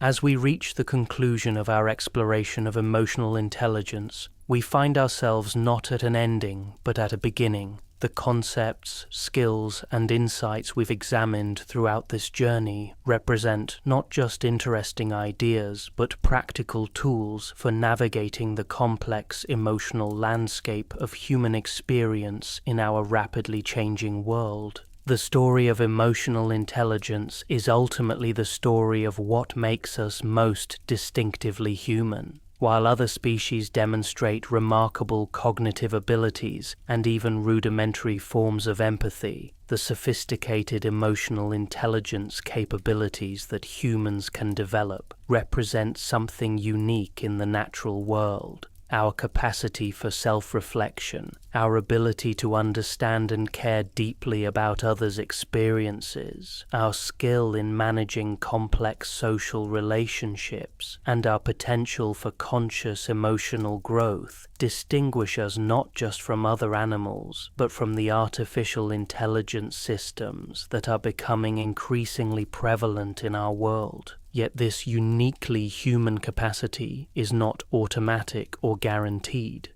Like any other human capability, emotional intelligence must be cultivated, practiced, and maintained throughout our lives. The research we've explored demonstrates that while we may have natural starting points and predispositions, our emotional intelligence is largely shaped by our experiences, choices, and deliberate development efforts. This understanding places both opportunity and responsibility before us. The opportunity lies in the recognition that regardless of our past experiences or current limitations, we can develop greater emotional intelligence throughout our entire lives. The neuroplasticity research shows us that our brains remain capable of forming new patterns and responses well into old age, meaning that it's never too late to become more emotionally intelligent. The responsibility lies in recognizing that our emotional intelligence affects not just ourselves, but everyone around us. The emotional contagion research demonstrates that our emotional states and responses ripple out through our relationships, families, teams, and communities. When we develop our emotional intelligence, we contribute to creating more emotionally intelligent environments for others. When we neglect our emotional development, we may inadvertently contribute to emotional dysfunction in our social systems. The frameworks and strategies we've explored provide practical pathways for this development. Goleman's 4 domains offer a comprehensive roadmap for assessment and growth. The neuroscience research provides encouraging evidence that change is possible and insights into how change occurs most effectively. The cultural perspectives remind us that emotional intelligence can take many forms while serving universal human needs for connection and understanding. The applications we've examined, from leadership and education to technology and global challenges, demonstrate that emotional intelligence is not just a personal development luxury, but an essential capability for effectiveness in virtually every domain of modern life. As our world becomes more complex, interconnected, and rapidly changing, the ability to navigate emotional dynamics skillfully becomes increasingly important for both individual success and collective well-being. The challenges we face as a species, from climate change and social inequality to political polarization and technological disruption, cannot be solved through technical solutions alone. They require the kind of cooperation, empathy, and wisdom that can only emerge from high levels of collective emotional intelligence.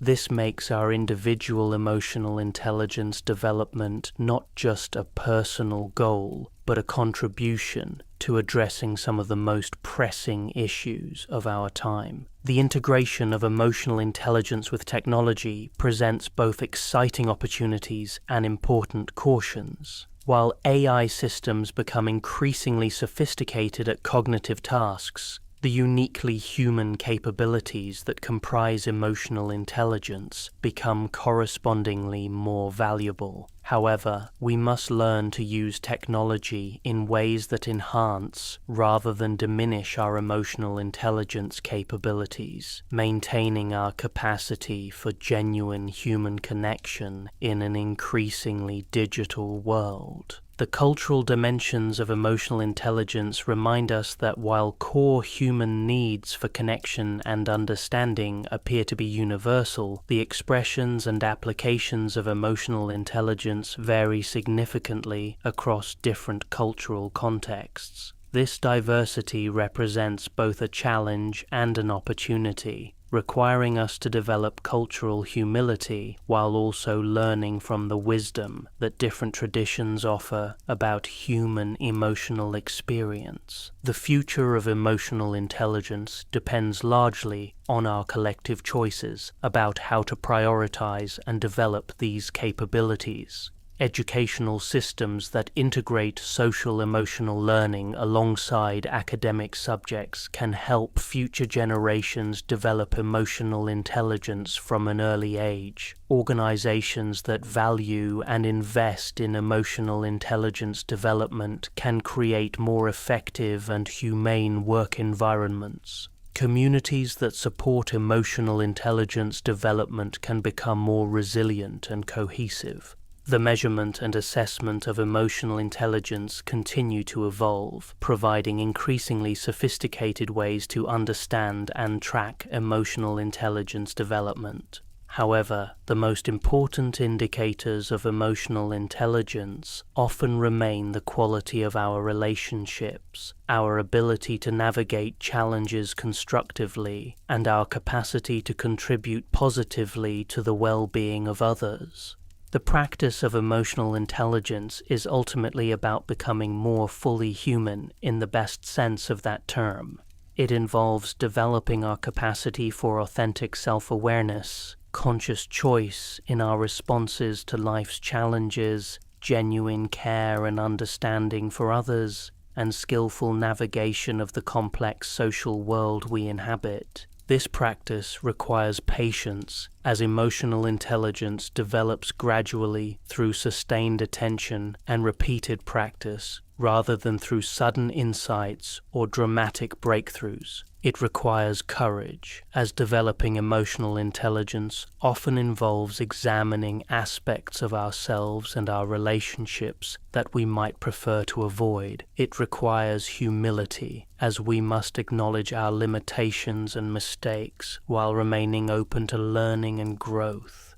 Most importantly, the practice of emotional intelligence requires compassion, both for ourselves and for others. The harsh self-criticism and judgment of others that characterize low emotional intelligence create emotional environments that inhibit rather than support growth and connection. The self-compassion and empathy that characterize high emotional intelligence create conditions where both individual and collective flourishing become possible. As we apply these insights to our own lives, we might begin with small, manageable practices that gradually build our emotional intelligence capabilities. This might involve daily emotional check-ins that enhance our self-awareness, breathing practices that improve our self-management, active listening exercises that develop our social awareness, or conflict resolution experiments that strengthen our relationship management skills. The key is consistency rather than perfection, progress rather than arrival. Emotional intelligence is not a destination we reach, but a journey we continue throughout our lives, always discovering new depths of understanding and capability as we face new challenges and opportunities. The ripple effects of our emotional intelligence development extend far beyond our immediate experience. As we become more emotionally intelligent, we model these capabilities for our children, colleagues, friends, and community members. We create emotional climates that support others' development. We contribute to cultural changes that value emotional intelligence alongside other forms of human capability. In this way, our individual emotional intelligence development becomes part of a larger movement toward creating a more emotionally intelligent world. This is not utopian thinking, but practical recognition that the challenges facing humanity require unprecedented levels of emotional intelligence for their resolution. The bus driver Govan Brown, whose story began our exploration, exemplifies this potential for individual emotional intelligence to create positive change far beyond its immediate context. Through his genuine care and consistent positive presence, he transformed the daily experience of thousands of people, demonstrating how emotional intelligence can be a form of service to the larger human community.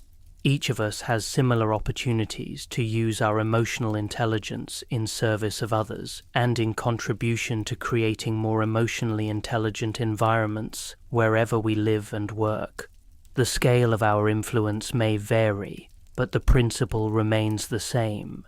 Emotional intelligence is both a personal gift and a social contribution. As we face an uncertain future filled with both challenges and opportunities, our emotional intelligence may well represent our most important resource. It provides the foundation for hope when facing difficulties, wisdom when making complex decisions, resilience when experiencing setbacks, and connection when feeling isolated or overwhelmed. The development of emotional intelligence is ultimately an act of faith in human potential and human goodness. It reflects our belief that we can become more than we currently are, that our relationships can be sources of growth and joy rather than just obligation and conflict, and that our communities can be characterized by understanding and cooperation rather than fear and division. This faith is not naive optimism, but realistic hope based on evidence of human capacity for growth and change. The research on neuroplasticity, the success stories of emotional intelligence development programs, and the countless examples of individuals who have transformed their emotional patterns and relationships all provide grounds for believing that positive change is possible. As we conclude this exploration, we return to the fundamental insight that inspired Goleman's original work. Emotional intelligence represents a different kind of smart that may be more important for life success and satisfaction than the cognitive intelligence traditionally measured by IQ tests. This different kind of smart is available to all of us, can be developed throughout our lives, and becomes more valuable as our world becomes more complex and interconnected. The invitation before us is to embrace this opportunity for development, not just for our own benefit, but for the benefit of everyone whose lives we touch. In developing our emotional intelligence, we join a movement of people committed to creating a more emotionally intelligent world, one relationship, one interaction, one moment of conscious choice at a time. The future belongs to those who can combine technical competence with emotional intelligence, who can navigate complexity with wisdom, and who can build bridges across differences rather than walls around similarities. This future is not guaranteed, but it is possible, and it begins with each of us choosing to develop our own emotional intelligence capabilities in service of our highest human potential. In the end, emotional intelligence is about becoming the people we aspire to be and creating the world we want to live in. It's about recognizing that our emotions are not obstacles to overcome, but sources of wisdom to understand and use skillfully. It's about understanding that our relationships are not just means to our individual ends, but opportunities for mutual growth and shared contribution to human flourishing. The journey of emotional intelligence development is lifelong, challenging, and profoundly rewarding. It offers the possibility of lives characterized by greater authenticity, more satisfying relationships, more effective leadership, and deeper contribution to the well-being of our families, communities, and world.